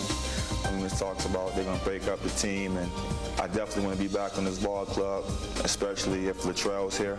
I would definitely want to be back here because he's definitely a good friend of mine, and he's one of the best players in the league, and you can't afford to lose a guy like him. Do I smell an ultimatum? Not an ultimatum, but that's what I would prefer. Would you prefer it strongly? Huh? Well, I'm preferring it right now on national TV. So. The fact that you were demeaned by a lot of people during the season devalued you. It sure is good to have money, but it's also good to win and to have fun, and that's all I'm trying to do. It sounds great, but I just can't believe you don't hold a grudge that you weren't able to get the kind of money that just about everybody else at the top of your draft list got. That's fine, but you know what? They are going to be watching me these next 2 weeks. Well, Isaiah, it's obvious now that all Camby needed was an opportunity to show what kind of player he really was. Yeah, Hannah, Marcus feels that if he'd have had this opportunity early in the year, he probably would have signed for the maximum. Right now, he's happy to be here, but that decision by not playing him early in the season cost Marcus Camby $30 million. Glad to be in the finals right now, but he's still a little upset about not playing early in the season. And probably upset about his play in the first half. He's picked up 3 fouls already. He has just 2 points and no rebounds. When we return, we'll preview the 99th U.S. Open Golf Championship, which gets underway at Pinehurst tomorrow, including an update on the condition of David Duval. First, a message from Prudential and a word from the NBA.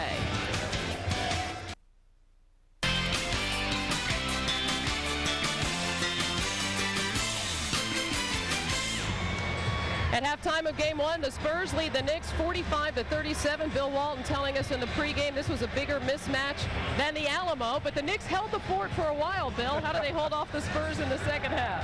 Hannah, the Knicks defense was good. It's surprisingly good. We learned that in the first game of Indiana. They denied Avery Johnson's penetration very good. What they need to do, they need to get a huge game, though, out of Allen Houston, who needs to play like Walt Frazier, and then Sprewell, he has to finish like Michael Jordan. The Knicks' dream's still alive, Hannah. The key play of the first half was when Duncan drove in. The Knicks are up 35-31. It could have gone against Duncan. If the call goes against him, he goes to the bench with 3 fouls. Instead, he stays in the game. The Spurs go on a 14-2 roll. Duncan gets 9 of those 14 points. With their big man in foul trouble right now for the New York Knicks, Jeff Van Gundy has a decision he has to make. Does he come back and double team Robinson and Duncan in the post and leave their perimeter players open? Or does he continue to play the post man one-on-one inside the post and risk more foul trouble for his big men? All right, now quickly to today's coaching news in the NBA. The Lakers hired Phil Jackson, and according to Peter, that's a 5-year deal worth $30 million. Also, the Washington Wizards introduced Gar Hurd as their new coach. Isaiah, the Wizards had been talking to you about that position. Hannah, we had discussions with the Wizards ownership. I think the management made a good decision in hiring Gar Hurd. He'll do an excellent job right there in Washington. He's paid his dues, and I'm happy to see Gar in Washington. And we're glad to keep you here, Isaiah. I'm glad to be Very coachable, by the way, Isaiah. Meanwhile, in track and field, American Maurice Green broke the world record in the 100 meters today. His time, 9.79. Canadian Donovan Bailey set the old record of 9.84 at the Atlanta Olympics. And the 99th U.S. Open Golf Championship gets underway tomorrow in Pinehurst, North Carolina. With a preview, here's Dick Enberg. Hannah Fame Pinehurst #2 rests tonight on the eve of the 99th U.S. Open Championship. The world's best completed their final practice rounds today, almost to the man raving about the golf course. The big buzz directed at Pinehurst's unique domed undulating greens that should inspire creativity. The fans that are here, the fans that are going to be watching on NBC are going to see us play a lot of different golf shots this year, and it's going to be there's going to be a lot of creativity used around the greens. A lot of imagination has to be used around the greens. This is by far the best U.S. Open Championship by tenfold that I've ever seen and played in. And the world's #1, David Duval, announced his burn injury shouldn't handicap his chances of winning that first major. As of now, I'm going to tell you that I think it's a non-issue. I won't know for sure until we start tomorrow, but right now I'd say it's not an issue. Our 4 days of NBC coverage begins tomorrow at 3 o'clock Eastern, 3 tomorrow for the opening round of this golf major. Anna? Thanks, Dick. Meanwhile, here in San Antonio, the Spurs lead the Knicks by 8. We'll send you back to Bob and Doug for the second half after these messages from your local station. This has been the Prudential Halftime Report, brought to you by Prudential. Prudential, a leader in insurance, investments, real estate, and financial services. See why Prudential is today's rock-solid choice for your financial needs.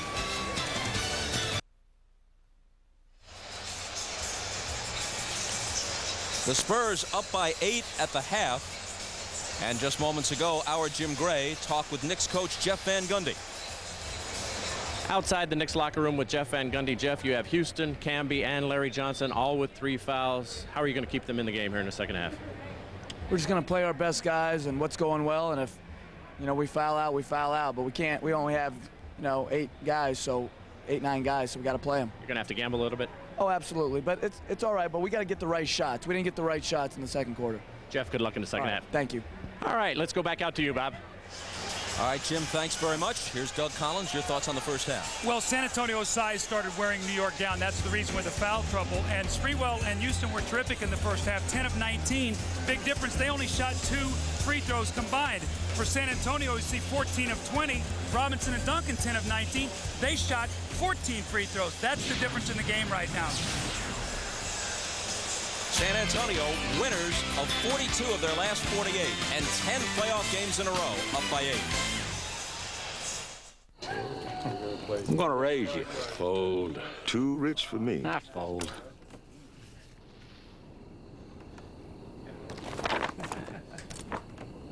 Call. A couple of things to remember. 1, a full house always beats 3 of a kind. And 2, the new Chevy Silverado has the most powerful V8 of any pickup. Chevy Silverado. It's the truck. Shut up. My brother's son said he had an idea that would make us rich. That funny-looking kid said that. Said we can use the internet. The internet? We ain't selling books, we're selling feed, and we already sell every ranch in the county. Harlan, you ever been outside the county?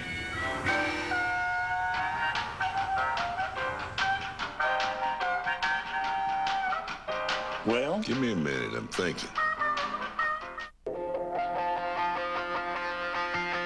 It is not whether you fall down. It It is whether you get back up. It is not the size of the dog in the fight. It is the size of the fight in the dog. It's not how hard you push along the way. It's having something in you to finish.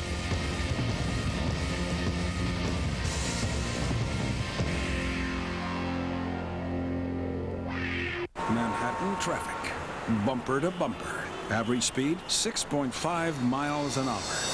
Miami traffic, bumper to bumper. Average speed, 142. Real American heroes come to NBC. The NASCAR Pennzoil 400 coming in November. As we take a look at tonight's leaders, Avery Johnson has not attempted a shot from the field in this game. He took more shots than any Spur in the Portland series because of the way the Trailblazers geared their defense. The shots were there for him. Tonight so far, they have not been. So he's just been the distributor. Here's Larry Johnson, the Knicks with it as the second half begins. And a whistle before Sprewell can do anything with it. A 3-second violation against the Knicks. See, Chris Dudley thought the shot was going to be taken, and when Sprewell didn't take it, he was in rebound position and got called. Bob, New York's got to get off to a good start here. After that second period, San Antonio is getting into a rhythm, and they're pounding that ball inside. How will they play the post here? Duncan and Robinson, a huge first half. Mario Elie into Sean Elliott. Elliott in the crowd had it knocked away. Avery Johnson picks it up and finds Duncan. 6 on the 24 as Elie drives and scores. And New York is asking for a 20-second timeout, less than a minute into the third quarter. Well, Jeff Van Gundy's not happy. They started out with a turnover, and then Mario Elie gets all the way to the rim for a layup. He's saying, look, we got to come over and contest this. We can't give up layups.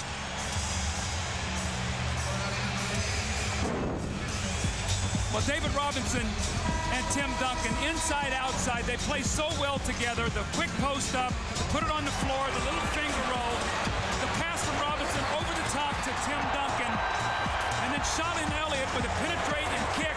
David Robinson with a nice little roll off the rim for the jump shot, and about 30 points and 15 rebounds, 3 blocked shots. They have dominated this first half. Little did David Robinson suspect that his injury 2 years ago was going to lead to his best chance ever for an NBA title. I'll explain in a moment as the Knicks lose it on the turnover. Jeff Van Gundy cannot be happy with that. Charlie Ward is really struggling. He might have to come back quickly with Childs. Avery Johnson's first shot. And the rebound is taken by Ward. Sprewell.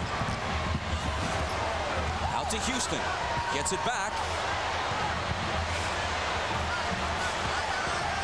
Working against Elie, gets a screen from Johnson and pops home the jumper. New York's run a lot of screen roll tonight. What they're doing is they're counting on the big men not stepping out, and that shot has been there for Houston and Sprewell tonight off that quick screen roll. Hold on, says Bennett Salvatore, just to go back to the point of a moment ago. In '97, when David Robinson missed most of the season with an injury, the Spurs went 20-62, qualified for the lottery, won the lottery, took Duncan. Without Duncan, there's no way they're here. Well, if you're going to be bad in the years when you can draft David Robinson and Duncan, and that's what's happened to San Antonio, the luck of the lottery. A decade apart, 87 and 97. Elliott, nice catch inside, switches to the left hand and finishes it. That's his first field goal. They've made a conscious effort to get him involved. He took 1 shot in the first half. They need him. And 2 possessions they've run for him. Now they finally get him a score. Spurs by 10. And another whistle at the other end. Tim Duncan picks up his third. Sean Elliott is normally their 3rd best scorer, and they need to get him involved. You see them working very hard in the post. New York's fronting the post. They're taking away any help. So if he catches that ball, he's got an easy layup.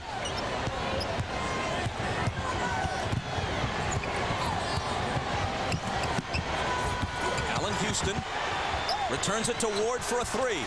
And he's got it. Boy, he needed that one. He had a layup in the first half, but he needed that 3 because they're really keying on Houston and Sprewell. When they put that ball on the floor, Avery Johnson's going to help.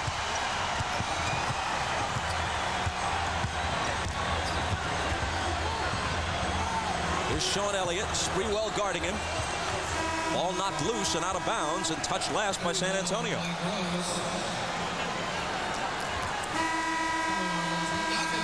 Greg Popovich sends Malik Rose in, and Tim Duncan with 3 fouls will sit for at least a while.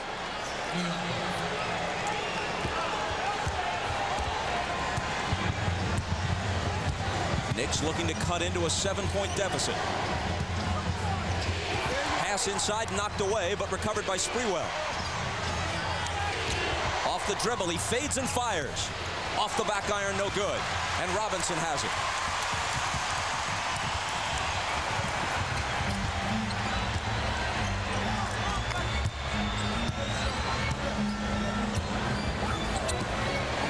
Ward coming over to help Dudley with Robinson. Cutting through is Avery Johnson, and Robinson finds him.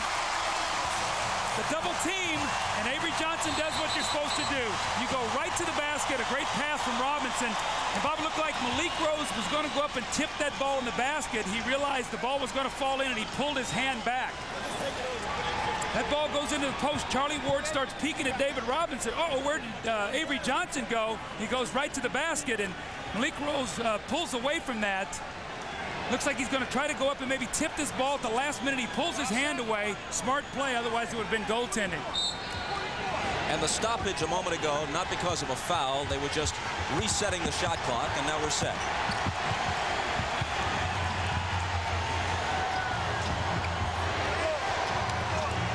Larry Johnson inches into the paint, bounces out to Sprewell. Head fake on Elliott, but he traveled. Bob, in this season, remember, these two teams have not played each other. They're starting to feel each other out. New York had a great first quarter, 27 points. San Antonio's getting a handle on them defensively. They only have 15 points since then.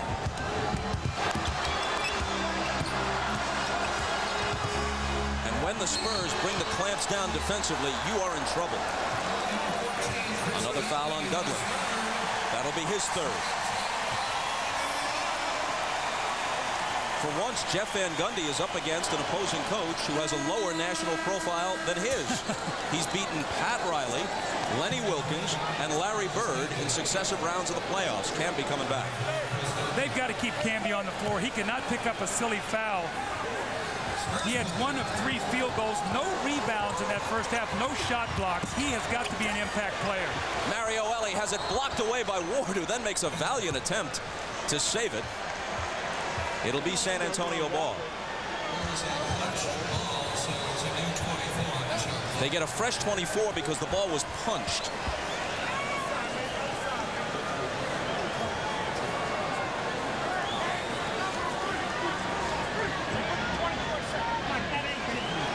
Spurs up by 9.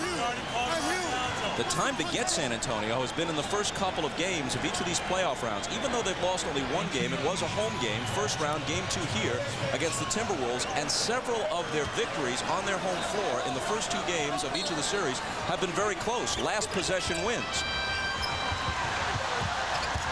They had a discussion, and they decided not to reset the 24. In any case, Elliott misses with the scoop on the drive.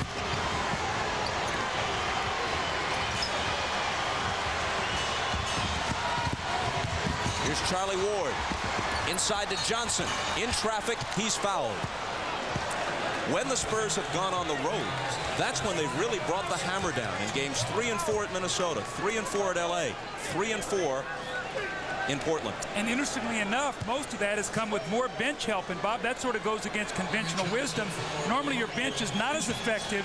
On the road, you count more on your starters, and your bench helps you more at home. That has not been the case with San Antonio. Foul on Malik Rose was his third, and Johnson hits the first.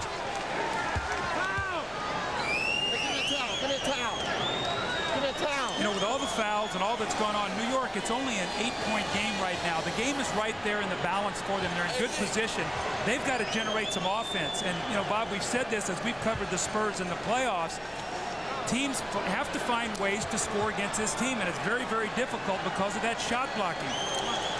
The Knicks, as most New York fans know, were 21 and 21 and in danger of not making the playoffs. Since then, they're 17 and 6, end of the regular season and playoffs combined. But to put it in perspective, the Spurs were 6 and 8, and since then, they're 42 and 6. And again, showed great patience. They fired Popovich, trade David Robinson. They stayed with it. They let it play itself out. The guys worked into their rotations. They accepted the roles, and you see what's happened since.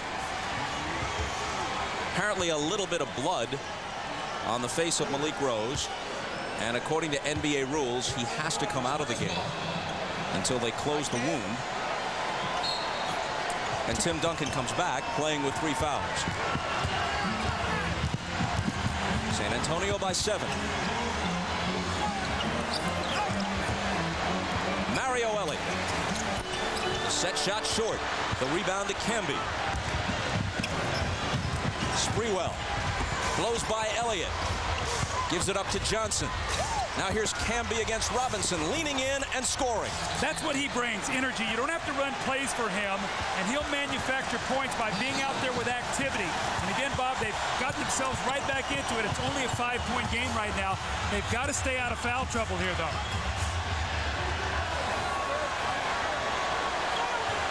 Duncan turns to face the basket against Johnson.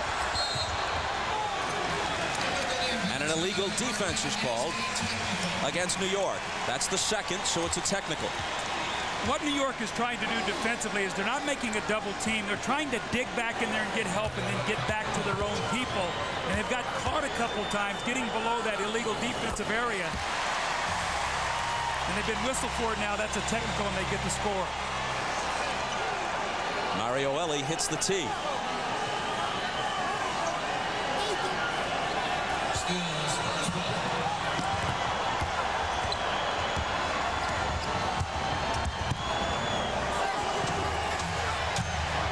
Tim Duncan. Ward coming over to help Johnson. The turnaround is good. They're going to have to give him some help. Larry Johnson has got fouls. Tim Duncan is way too big. I think Jeff Van Gundy's going to have to take some chances here and make San Antonio make some outside jump shots. Duncan's first basket of the second half gives him 21. Houston's pass intercepted by Ellie. The trailer is Sean Elliott. Poked away from him by Camby. Loose ball to the side, out of bounds touch last by Duncan.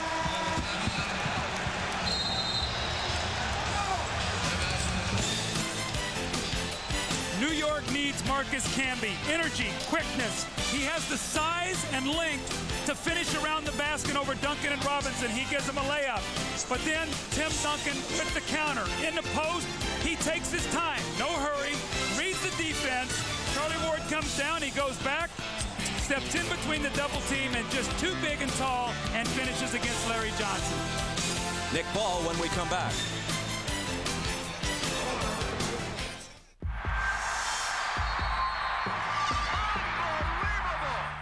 Welcome to Camp Flight 101. To master hang time, you gotta make the air your friend. All right? Yeah. Let's go, people. What you waiting on? Jump out there and shake hands with the alley-oop. Let's go, let's go. Lot of that basket. He's worried about the landing. Gotta worry about the shot. Jump up, not out. Don't tell me I gotta bring the shot clock out now. Come on. Ooh, flagrant foul on H2O. Come on, man. I wanna see more alley. Let's oops.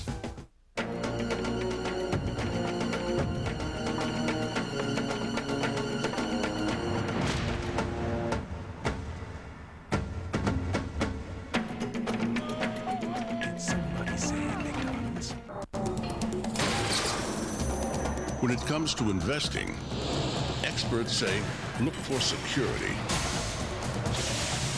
The confidence of safe returns. We couldn't agree more. Chevy Blazer, steel ladder frame, side door beams, and this GMAC Smart Lease. A little security in an insecure world. Chevy Blazer, like a rock.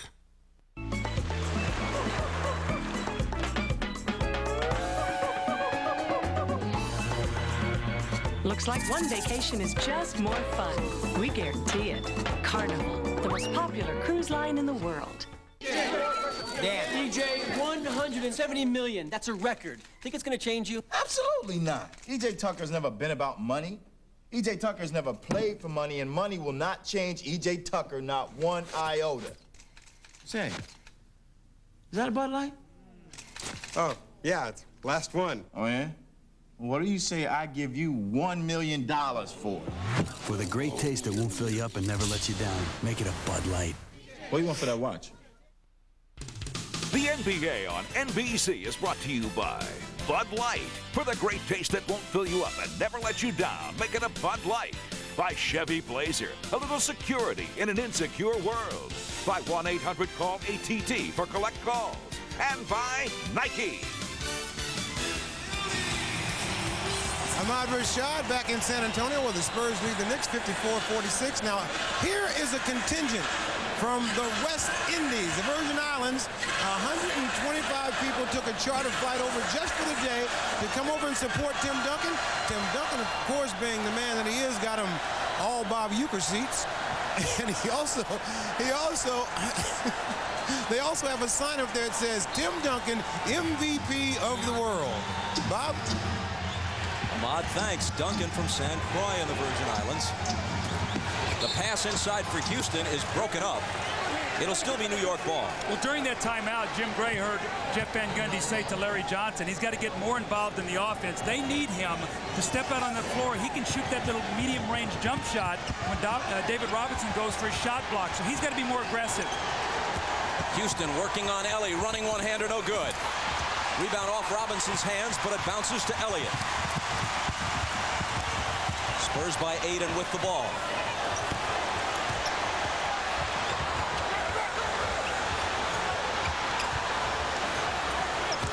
Duncan spinning on Johnson. And the contingent from the Virgin Islands can erupt on that. You know, his primary sport was swimming as a teenager. And Hurricane Hugo ruined his high school's pool one year.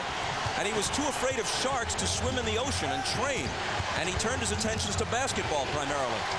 So the Spurs may have Steven Spielberg to thank for their good fortune. The jumper by Sprewell is short, but how about the follow? Man, Camby just stuffed it through. Well, that's what we saw against Indiana. And unfortunately for New York in this game, he picked up 3 quick fouls, and he's really been out of it offensively. Maybe he can come to life here. Here's Avery Johnson.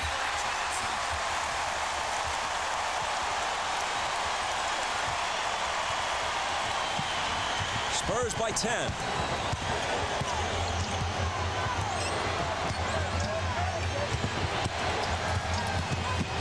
Ward got it. Charlie Ward with 7.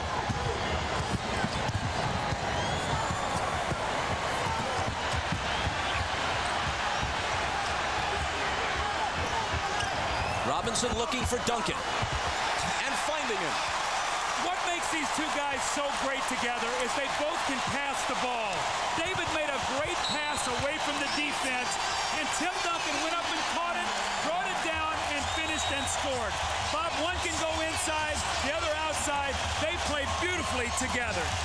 Duncan's got 25. General's daughter. Why was she murdered? This Friday, Paramount Pictures presents the most anticipated thriller of the summer. Profit, revenge, jealousy, or plain old homicidal mania. From the producer of Clear and Present Danger and the director of Con Air, John Travolta. This is my investigation. You better start thinking about your career. You better start thinking about yours.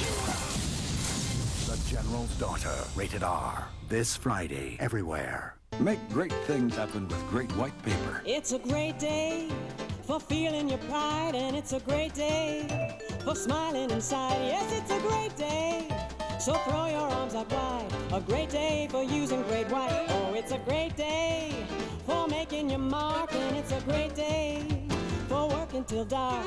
It's a great day for getting that spark. Yes, it's a great day for using Great White. Great White. Make great things happen. Oh. America's got gumption.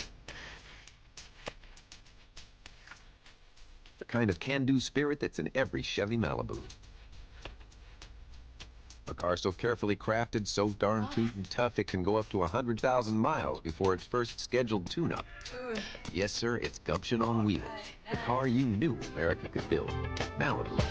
Genuine Chevrolet. Oh, thank you. 1, 2, 3, get loose now.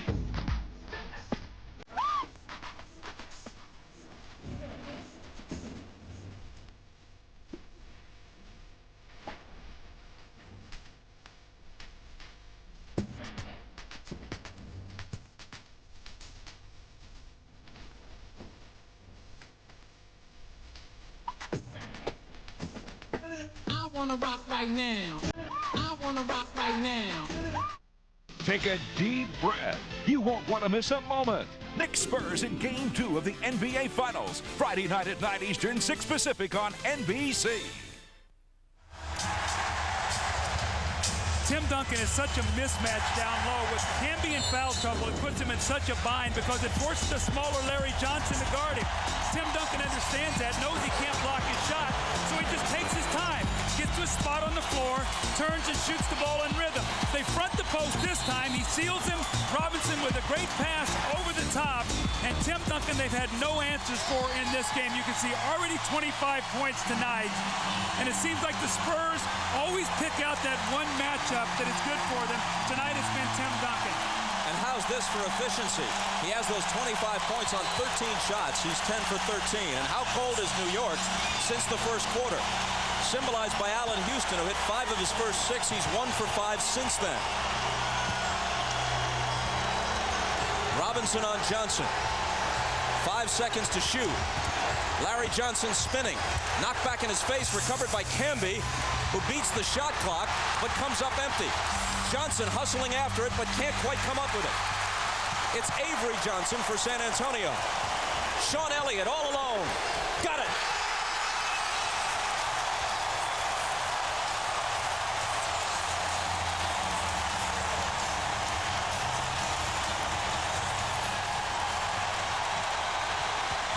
Sprewell into traffic, finds Johnson, and then the tip for Camby.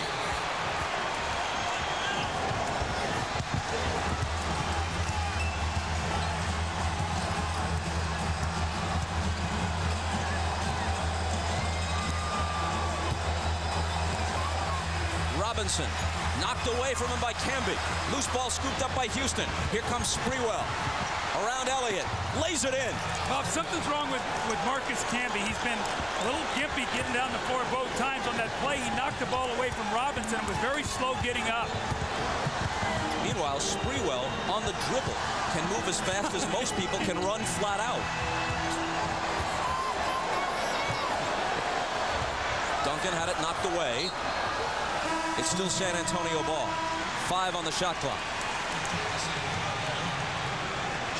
Marcus Camby holding his side there. I don't know if he got kicked in the leg or got the breath knocked out of him, but boy, he's got to hang in there, Bob. He's come to life in this quarter and given them some baskets around the rim, something they've desperately needed. Here's Jaren Jackson, 2 seconds to shoot. Jackson does, and the Spurs have now made their last 6 shots from the field as they begin to pull away. So they had no outside shooting in the first half. It was all post-up Duncan Robinson. Now the outside guys are starting to get free. Sprewell quiets the crowd just a bit. He scored 14.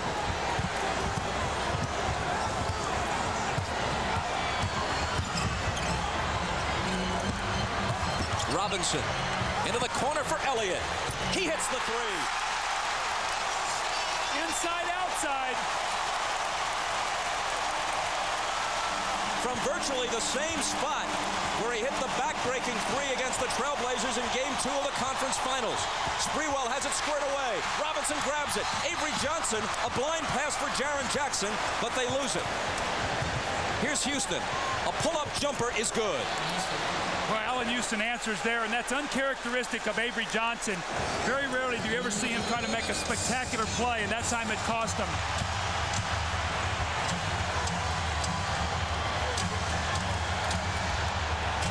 Here's Duncan, guarded by Thomas, driving on him, off-balance shot no good, into the arms of Camby, who is still a bit gimpy as he heads back to the other end of the floor. Sprewell again, good again. This guy's unbelievable. He's got more energy. He can't wait to get the ball in his hands. Do you think he's fazed by any of this? I know he's not tired. He can't wait to get it again.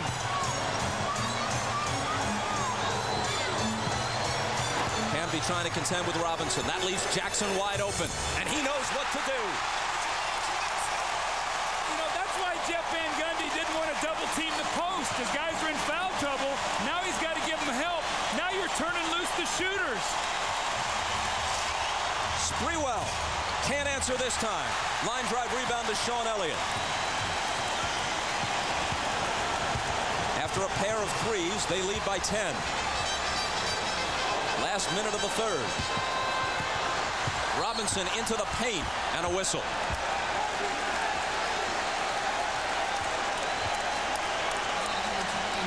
Bob, we go back a few minutes now. Camby knocks that ball loose from David Robinson.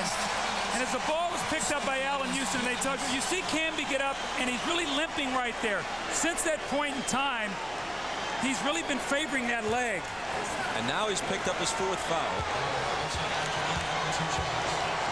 Sending Robinson to the line. Searching for a parallel. Oscar Robertson averaged 25 points a game his last year with the Royals in 1970. Went to Milwaukee to join Lou Alcindor, as he was then known. Ultimately, Kareem Abdul-Jabbar lowered that to 19, became the secondary guy, and they won the NBA title. Robinson has become the secondary guy here, and the Spurs are odds on to win their first title. They lead here by 11 in game 1.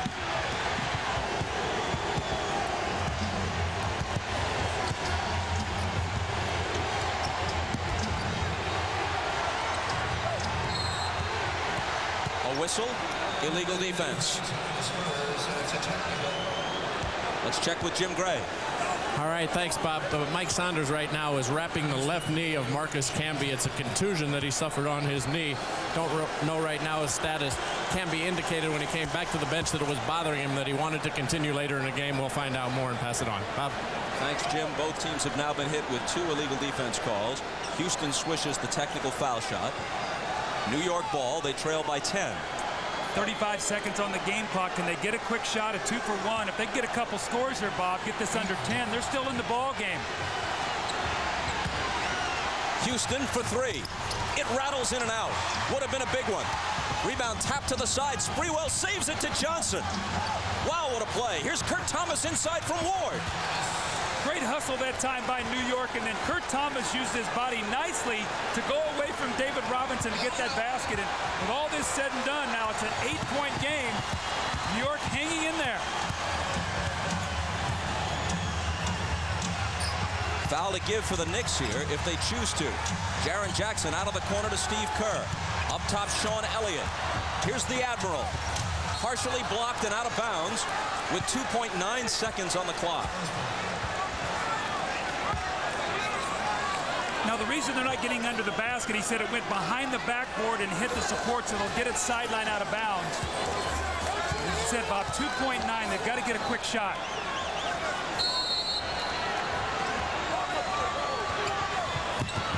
Elliott into Kerr, Malik Rose, and Larry Johnson got a piece of that. Spurs led by 8 at the half. They lead by 8 entering the fourth quarter. New York is not going to go away. They're showing great hustle and great heart. Sprewell with the save. He kicks the ball back in. It's going to be a nice pass underneath from Charlie Ward to Kurt Thomas. The shot blocker, David Robinson, is there. You seal him with your body, you go away from contact, and you get the score. Back after these words from your local station.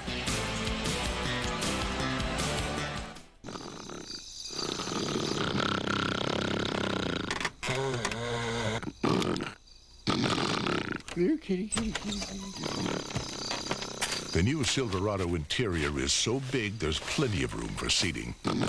And, in a pinch... Mommy said I could ride the pony. Ample room for sleeping. Introducing Silverado, the truck from Chevrolet.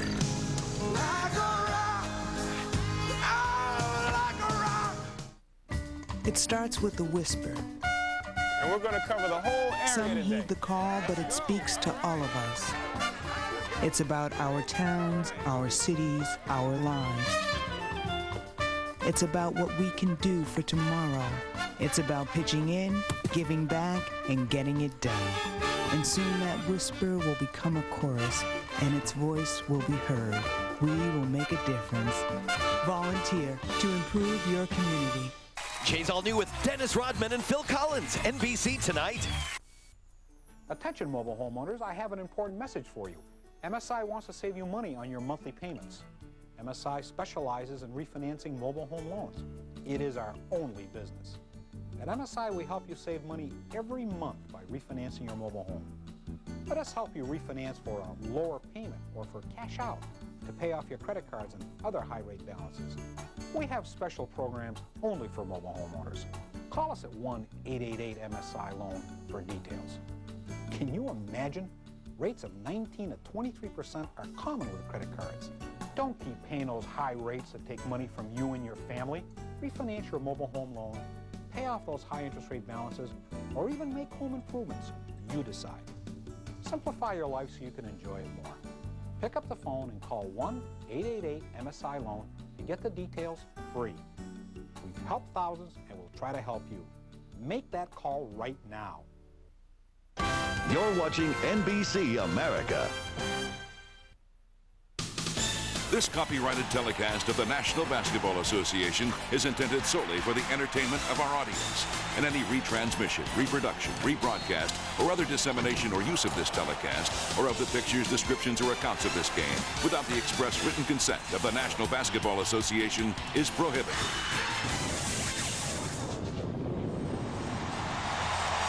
New York down by 8 as we go into the fourth, and when we spoke to Jeff Van Gundy yesterday, he said, we know there are 5 things we can control. And these are the 5 things. Fast break points, the Knicks are +5. Second chance points, none for the Spurs. They're winning the battle of the bench. 3-point shooting basically even. The difference really has been the fouls and the free throws. So New York is in pretty good shape right now, Bob. Down 8, and they had a 26-point third quarter, so their offense is back on track right now. Jaren Jackson with it, but not for long. Kurt Thomas cuts in front of Tim Duncan for the steal.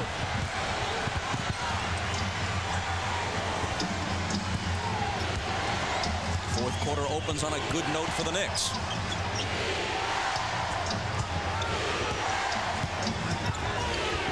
Sprewell cross court to Larry Johnson. Up top, Charlie Ward. Now it's Houston for 3. Rebound fought for, out of bounds. And touched last by Thomas of the Knicks. The report on Marcus Camby from Jim Gray over by the New York bench. Left knee contusion. He will be back. Well, that would have been a big shot by Allen Houston. That would have made it a 5-point game.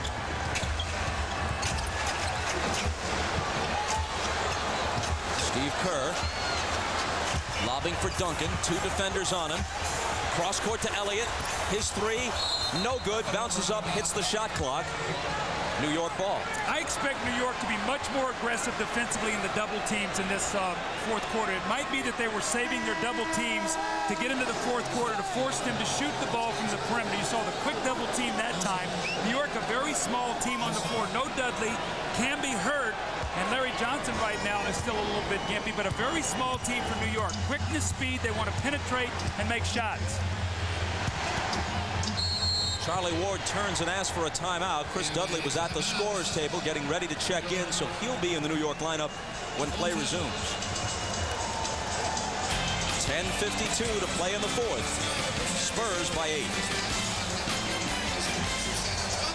The excitement's just begun. Game 2, Friday night at 9 Eastern. I travel light. I can pack everything I need into a weekend.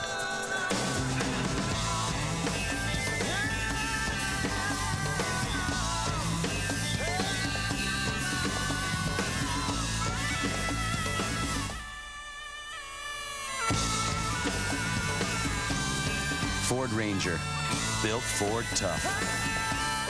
Come on, get the bus, Skipper. It's gotta be the dog chow. We formulate dog chow to help maintain a healthy immune system. Dog chow, complete nutrition for a healthy dog inside and out. Purina Dog Chow brand.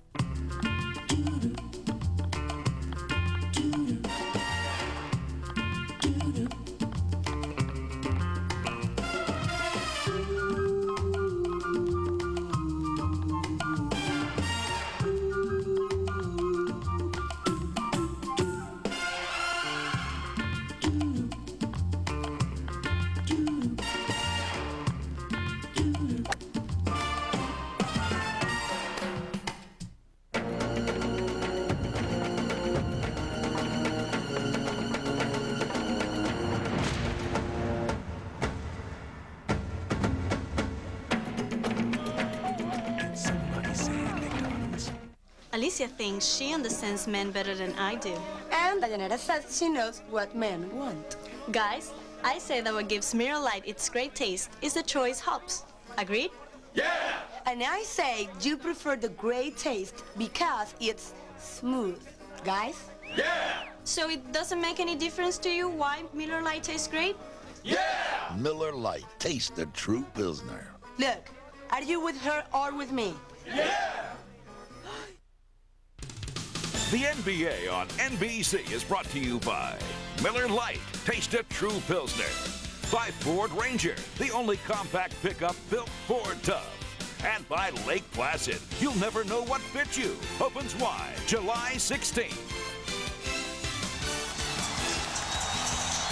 The reason Jeff Van Gundy took that timeout is you're going to see Larry Johnson here on this play. He gets that right leg extend, and remember, he had the brace taken off in that first half, so he looks like he hyperextends that leg a little bit, the one that was so sore coming into this game. Jeff Van Gundy took the timeout to talk to him.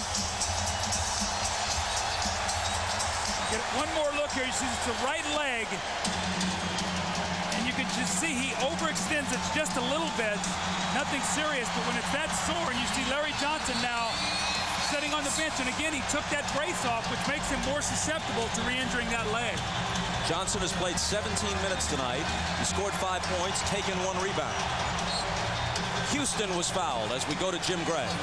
All right, Bob, the report from Mike Saunders, the Knicks trainer, is Larry Johnson tweaked his knee a little bit, twisted it slightly. He refused any treatment, any ice. He wants to return to the game and probably will. Bob? Jim, thanks again. The foul on Jaren Jackson was his 4th. Johnson watches his teammate Houston go to the line and hit the first. Allen's wife, Tammy, gave birth to a baby girl this week, little Remy. I was kidding Allen before the game. I said, Allen, you'll go to any cost to be able to get out of a practice. I said, you tell your coach you'll get a big game in Game 6. He had 32. They eliminate Indiana. His wife goes into labor on Saturday. He misses practice. I said, you'll do anything, but congratulations to Allen and his beautiful wife.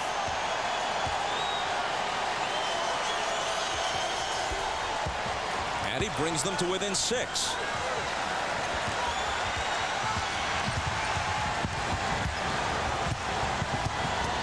Ellie out of the backcourt with a toss to Kerr. Jackson looking inside for Malik Rose. He's covered, so Jackson takes a wild off-balance 3. And that's the kind of season and playoff run it's been for San Antonio. I just watched Jeff Van Gundy. The look on his face said it all. He could not believe that shot went in the basket.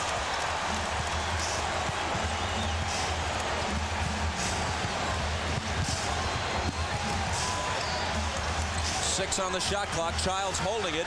They've got to get something away. It's Childs over Kerr. And the rebound taken by Ellie.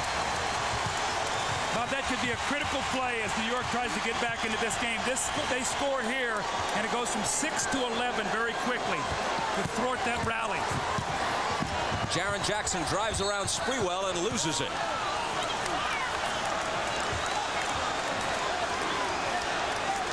Man, that shot he hit a moment ago was ridiculous.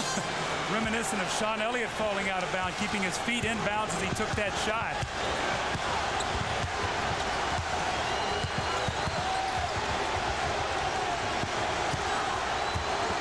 Here's Allen Houston spinning. Left hand. Missed it badly. Rebounded Duncan. Mario Ellie on the wing to Jackson. His 3 is short. Ellie trying to save it, but into the hands of Sprewell. Trailing the play is Childs, and he connects. You know, Sprewell is one of those guys you play with. He's bringing so much energy. He almost drags you along with him. If you're going to play, you better run. You're pulled in on his vapor trail. Absolutely. He just drags you along. Steve Kerr out high. Into the lane. His shot is blocked. Camby got a hand on it. It squirts out of bounds, and the Knicks will have it. Greg Popovich trusts his bench here. In the fourth quarter, he has 3 reserves in: Jackson, Ellie, and Kerr. Well, he's going to come back with David Robinson right now. He does not want any more to be whittled off this lead. It's a 7-point game right now, so he'll come back in. David Robinson for Rose. I misspoke. Jackson, Rose, and Kerr. Ellie, of course, one of their starters. David cannot get in. He was not at the scores table, so he'll have to wait a possession. Let's see if New York can take advantage of that, maybe get to the basket.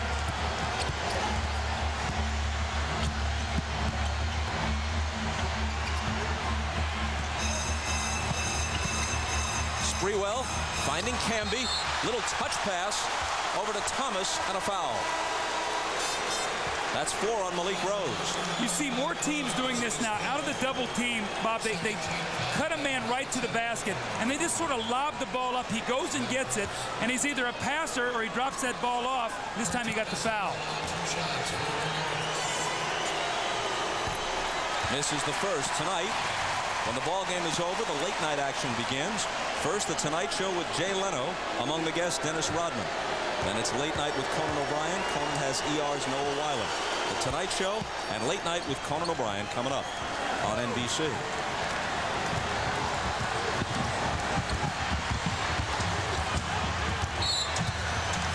Childs reaching in and fouling Mario Ellie. That's number 2 on Chris, who was in the Spurs training camp back in '93.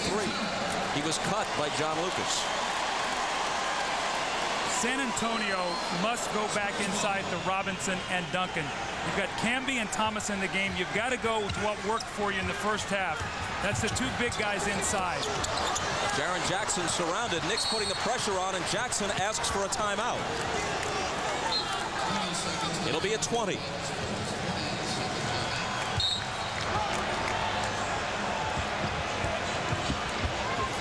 Well, they first signaled for a 20. It turns into a full timeout. You know what we do then. Please watch these commercial messages. We heard a man was bit in half. It's a crocodile. 50 feet. They came here to study it. Some kind of mutant.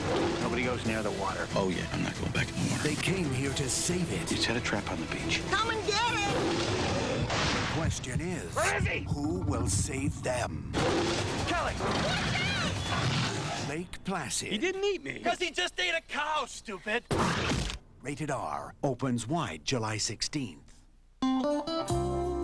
Draft beer is an extension of the brewery brought to you, and what I mean by that is beer in its most perfect condition. It's actually beer from a finishing tank at the brewery that is put into a keg. It's then kept refrigerated all the way to your local bar or restaurant. The result is a taste and a drinkability you'll find in no other beer. Draft beer is beer at its best, and there's nothing better than an ice-cold Budweiser Draft. The 12th Street Warriors is about to play the game of the season. This time, it's all about pride. We can't lose to this team again, y'all. No, not this time. We got this game. Only winners riding in this expedition. What about that pitcher? Who, Williams? I couldn't even see it. But we are warriors. Warriors. Warriors. Warriors. So, you girls really showed up, huh? You guys better pray for rain. The 1999 expedition built Ford Tough. The journey. Concludes.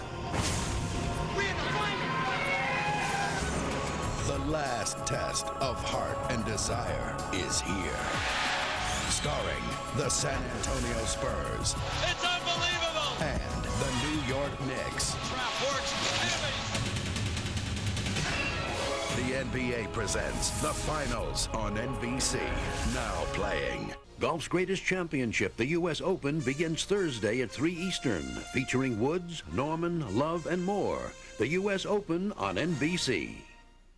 Injuries had seemingly ended her brilliant career, but Steffi Graf stunned the world in Paris. Now her sights are set on an 8th Wimbledon title on NBC.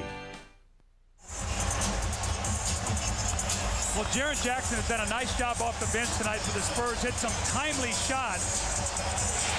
We saw this early in the first few rounds. The jumper to beat the shot clock. You can hear it in the background. The inside-outside, now the double team, the three-point jumper, and then this desperation shot where he just muscles it into the basket. And interestingly enough, when they were having their inter-squad scrimmages, Popovich said, we want you to act like Allen Houston. Well, tonight he's doing that, making some critical shots. Inbound pass comes to Robinson, who scored only 1 point in the second half. He puts it on the floor and draws the foul. Now, the Knick game plan has been, during the playoffs, stick around, especially on the road, and let's see if we can win this game at the end. They're there. It's a 6-point game. More importantly, Bob, after 20 first-half free throws for San Antonio, only 3 in the second half. The Knicks have kept them off the foul line. Camby just picked up his 5th. He sits. Johnson comes back in. Tim Duncan gives it up to Jackson. Jaren Jackson. Right on time. Man.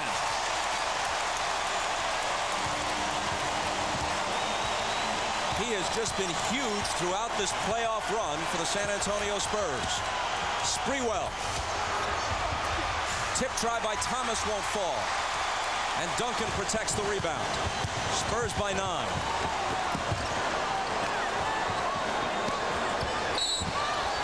And as Jackson tries to find Robinson inside, Larry Johnson was holding the Admiral.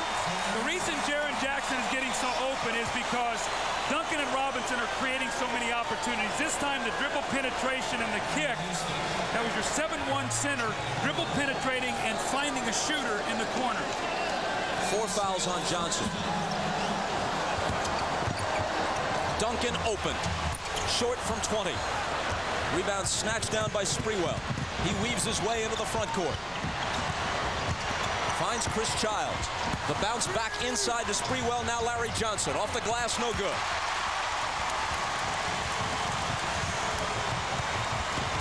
Mario Elie misses the reverse. Tough attempt, and it almost fell for him. Racehorse pace, Kurt Thomas. Robinson cuts him off. He turns and tries the jumper over him, and a foul on the play. It'll be number 3 on Robinson. Foul trouble is still a big story right now when you look at about 7:04 to go in this ball game. David Robinson picks up his 3rd, but you see Camby with 5, Johnson with 4, Dudley and Houston with 3, Jackson and Rose with 4, both those guys off the bench. Duncan and Robinson still in good shape with only 3. Sprewell's jumper is off. Robinson has the rebound.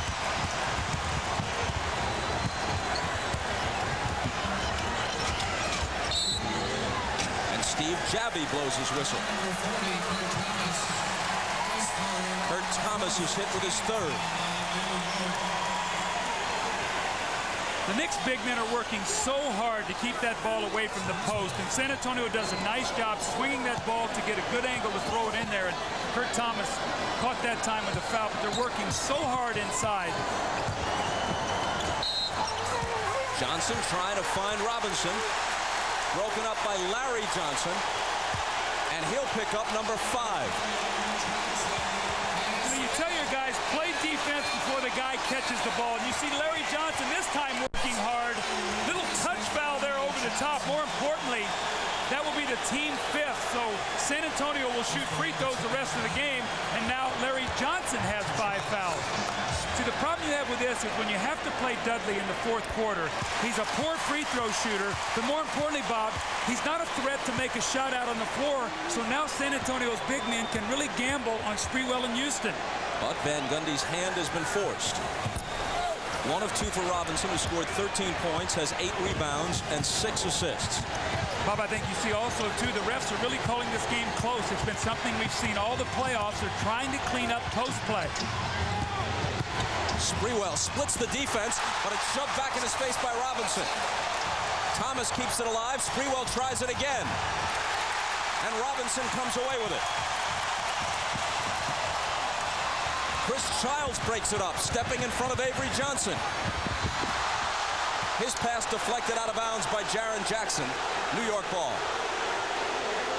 David Robinson is playing Dudley, so he can come over and give help. That's what I talked about when you're playing 4-on-5 offensively. defensively right now. Dudley's got to get to that offensive board because he's not a primary player. Maybe get a tip in. The Knicks, trailing by 10, have shot 1 for 9 so far in the fourth. Both of these teams are such terrific defensive teams. The Spurs do it with shot blocking. Allen Houston in the lane to Sprewell. Tries to slither through and lost it. See, if Larry Johnson or Camby are in the game, you can kick out and maybe make a shot. Both Kurt Thomas and Dudley are thinking rebound. There's no spacing there to make a pass. Sprewell Houston have no place to go right now in the offense.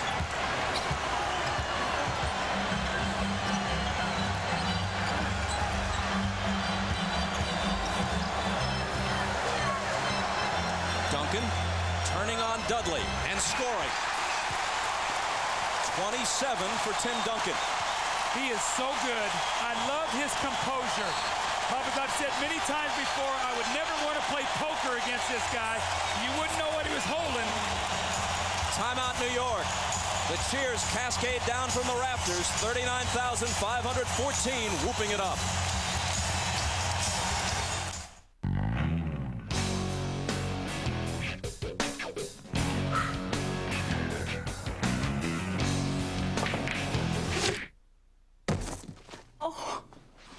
Look what I've done. Nice shot. You! Give me that import! Oh, Skunky beer's not for drinking. Brew Refresh Budweiser is. Are you sure you're okay? I've never been better. What I was trying to do here was capture the hopelessness of modern life. There's no vases, no fruit, it's just quiet. It's permanent, but yet expansive. It's the same here as it is from here. In fact, it's me.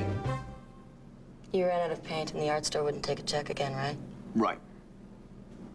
Consider the Visa check card instead of checks or cash. It's fast, easy, and accepted everywhere Visa is, so you can get what you need. What I was trying to do here and get on with life. Capture the... He works in Washington. She works in Washington. He's booked all week. She's booked all week. They get together on the weekends for as little as 2.5 cents a minute.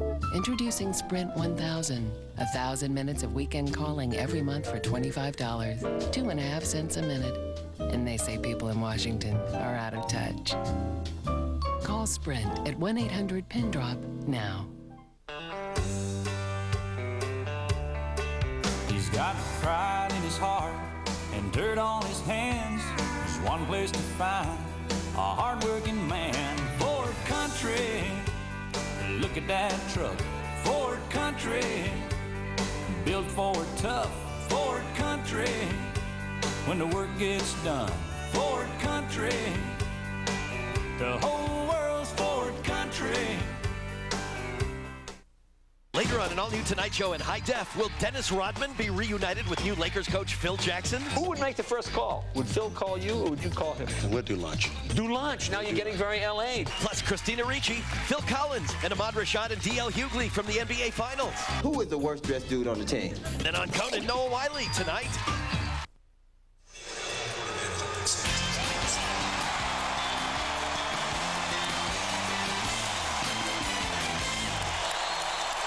San Antonio leads by 12, 5:24 to go. And Bob, what's happened to me in this game is San Antonio got off to a little slow start. New York jumped on them.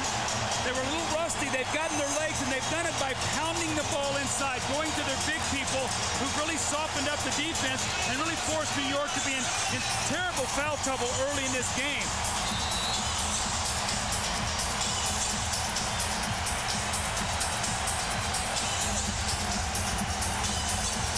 Here's Childs around a Johnson screen. Now returns it to Larry. 10 on the shot clock. Here's Allen Houston. Robinson comes over and blocks it. Into the hands of Duncan. Avery Johnson on the wing to Mario Elie. Slings it to the corner for Jaren Jackson. And they'll set it back up. Inside 5 minutes to play in the fourth. Duncan. He's got 29. just no answer. They don't have any size. They've got to go to a smaller team. They've got to have some offense on the floor. But Larry Johnson has got to look for that jump shot, Bob. It looks like he's had a couple threes, and he just hasn't felt comfortable taking them. Spurs by 14, the game's biggest lead.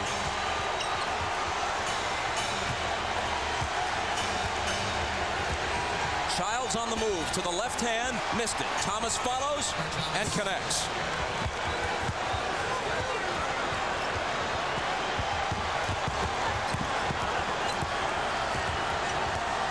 Spurs looking to win their 11th consecutive playoff game. That would tie the record held by the '89 Lakers. Duncan's jumper is short. Rebound is taken by Kurt Thomas.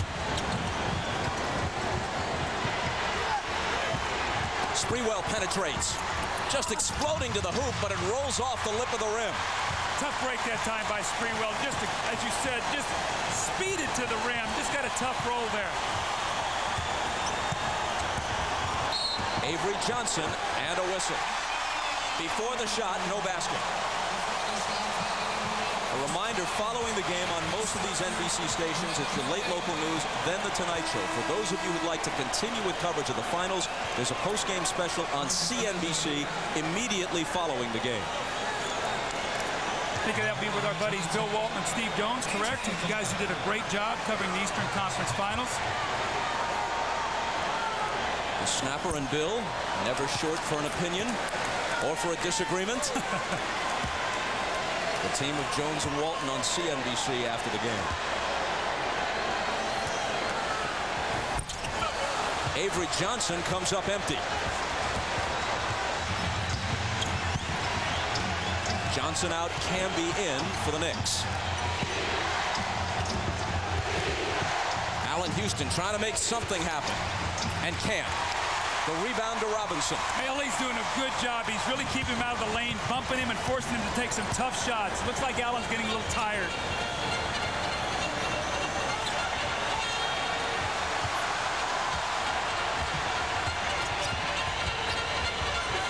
Ellie playing a two-man game with Duncan, who takes it to the hoop.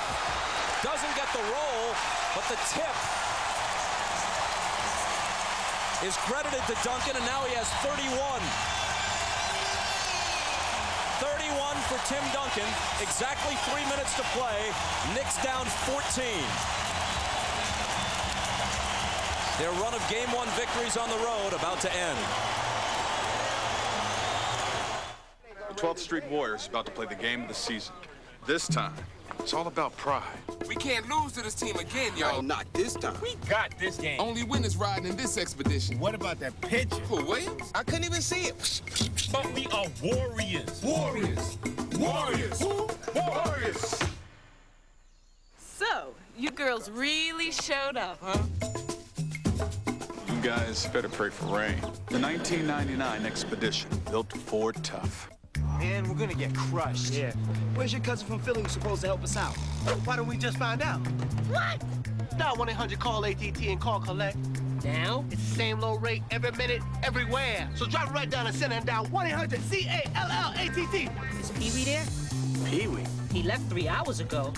Oh, cousin Pee-wee. Hey, he must be the family tree, huh? Dial 1-800-CALL ATT for collect calls. It's the same low rate every minute, everywhere. All right!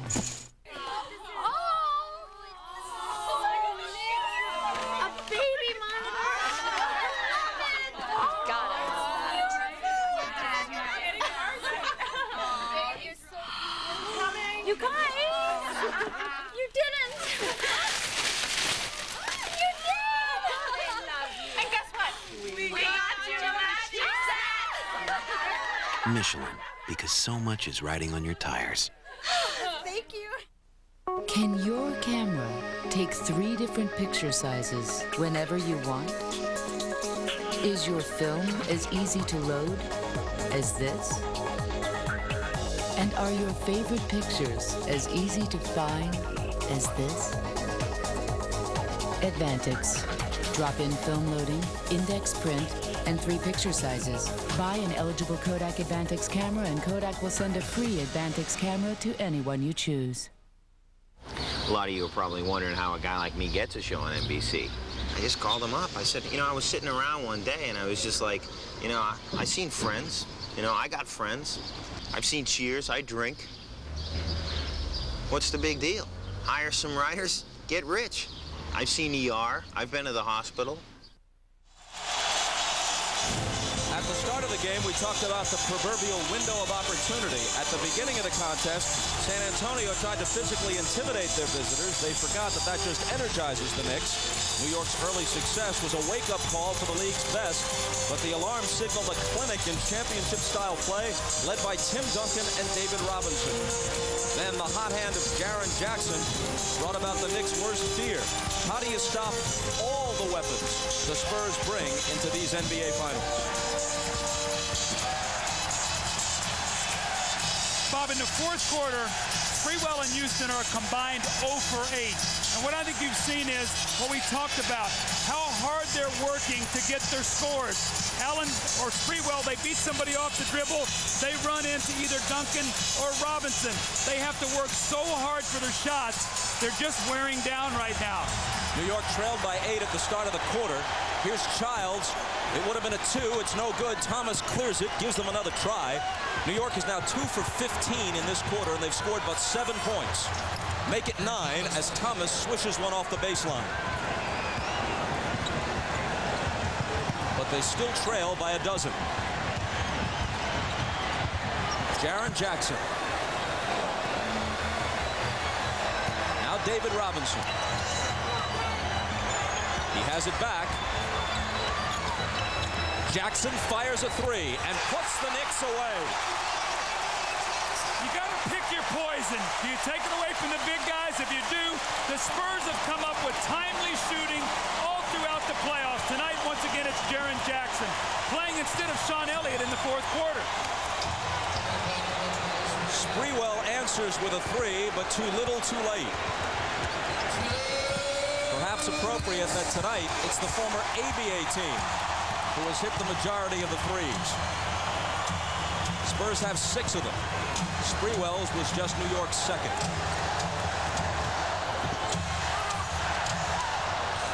The pass from Jackson for Robinson actually hit the rim. New York claims it. Robinson pokes it away. Duncan with a great save. What hasn't he done tonight?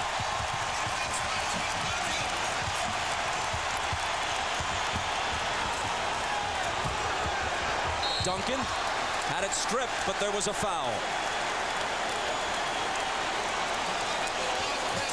When you have a post player, you go inside to him. If they double team it, you trust and you kick it out. Childs slow on the rotation getting there, and you see Jaren Jackson, he's loving it.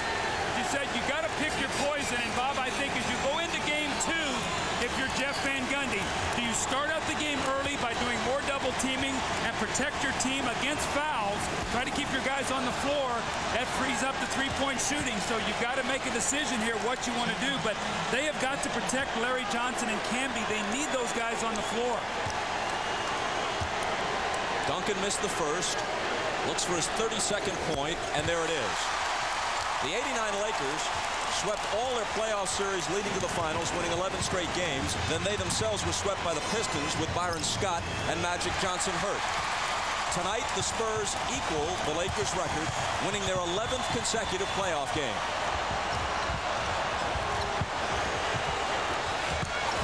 Duncan knocked away, and another trip to the foul line.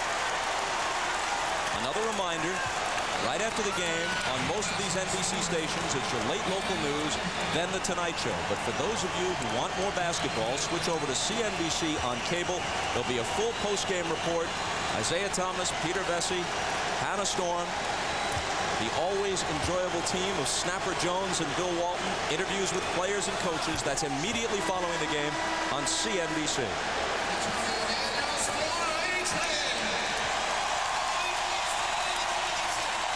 Avery Johnson and David Robinson go out to thunderous applause. As we talked in our open, The Spurs have faced 3 different kind of teams in the first 3 rounds. Minnesota, they said Avery Johnson is going to beat us. Bob, he's only taken about 1 or 2 shots tonight. In round 2, it was Tim Duncan. In round 3, Robinson. Tonight, the big Twin Towers again and the timely shooting of Jaren Jackson. They have the right pieces around those big guys, and they've seen every kind of defense, and they've adjusted. Camby stuffed home Sprewell's whirling miss, but it's all just bookkeeping now. 89-77. Duncan's jumper. Thomas a rebound. Childs for 3. Ellie has it. 4-on-2. Antonio Daniels. Jaren Jackson. Thought about a 3, won't take it. Daniels with a fadeaway. Sprewell runs it down as the clock runs down. The rebound is taken by Duncan. That puts a capper on his night. A night which saw him score 33 points, take 16 boards, and block 2 shots. Game 1 to the Spurs. 27-point first quarter, 50 points thereafter. The thing you talk about, how do you score against the Spurs? Portland only 76 a game. Tonight, New York 77. Once again, the Spurs defense and the Twin Towers. And we go to Ahmad Rashad. All right, thanks, Bob. Tim, you can tell the time off. You guys were a little bit rusty at the start of the game, but started to get in the flows towards the end of the second quarter. Yeah, we knew we'd come out a little rusty and we'd have a little time to get into it, but we know we played 48 minutes, played all the way through, and we just got back into it. In the first half, not many outside shots. In the second half, you started to open up. What opened it up for you, Jaren? We finally got into some rhythm. I was able to start hitting my shots. I hit a tough one in the corner, but I got into a little rhythm. Tim was feeding me outside the post, and we just played a solid game tonight. All right, confidence-wise, what's this win do for you? Oh, it feels great to get this first one, knowing that we had those 10, 11 days off, and to come back here and play as well as we did down the stretch. It's great for us, and we know we can play better. And you played great for those fans up there that came in from your home team. Yeah, great. It was great to have them here. It's just an awesome feeling. All right, thank you. Congratulations, guys. Let's go over to Jim Gray. All right, thank you very much, Ahmad. I'm here with Avery Johnson. Avery, it seemed as though you guys were a little rusty when you came out. Did it take a while for you guys to find your legs in your game? Yes, Jim. I know I was tired the whole game, but it's the finals, and I just thank the Lord Jesus for this opportunity. We fought through the rust, and we had to get this game behind us. Tim Duncan continues to amaze all the people who really haven't had an opportunity to see him this year. What did Tim do in these 10 days off to get himself all prepared and to come out with this type of performance? Tim didn't like the way he started off against the Trailblazers, so he really worked hard during this break, harder than he did the last time. And I saw it in his eyes before the game, so I said, big fella, we gonna come to you the whole game. You can keep this up? We get better as series move on, so that's what I'm looking forward to. All right, Avy, congratulations on game 1. Let's send it back now to Bob Costas. Thank you, Jim. In defeat, Latrell Sprewell and Allen Houston each had 19 for the Knicks. Tim Duncan led everybody with 33, as we said. Jaren Jackson chips in with 17. David Robinson had 13. The final, San Antonio 89, the Knicks 77. We'll see you Friday for Game 2, 9 o'clock Eastern Time from here in San Antonio. And here you see the rest of the schedule for the 1999 NBA Finals. Coming up after your late local news, The Tonight Show with Jay Leno. Among the guests, Dennis Rodman. Then it's Late Night with Conan O'Brien. For those of you who'd like to continue with NBA coverage, a post-game report is immediately available on CNBC. For Doug Collins, Ahmad Rashad, and Jim Gray, I'm Bob Costas. This has been the NBA on NBC.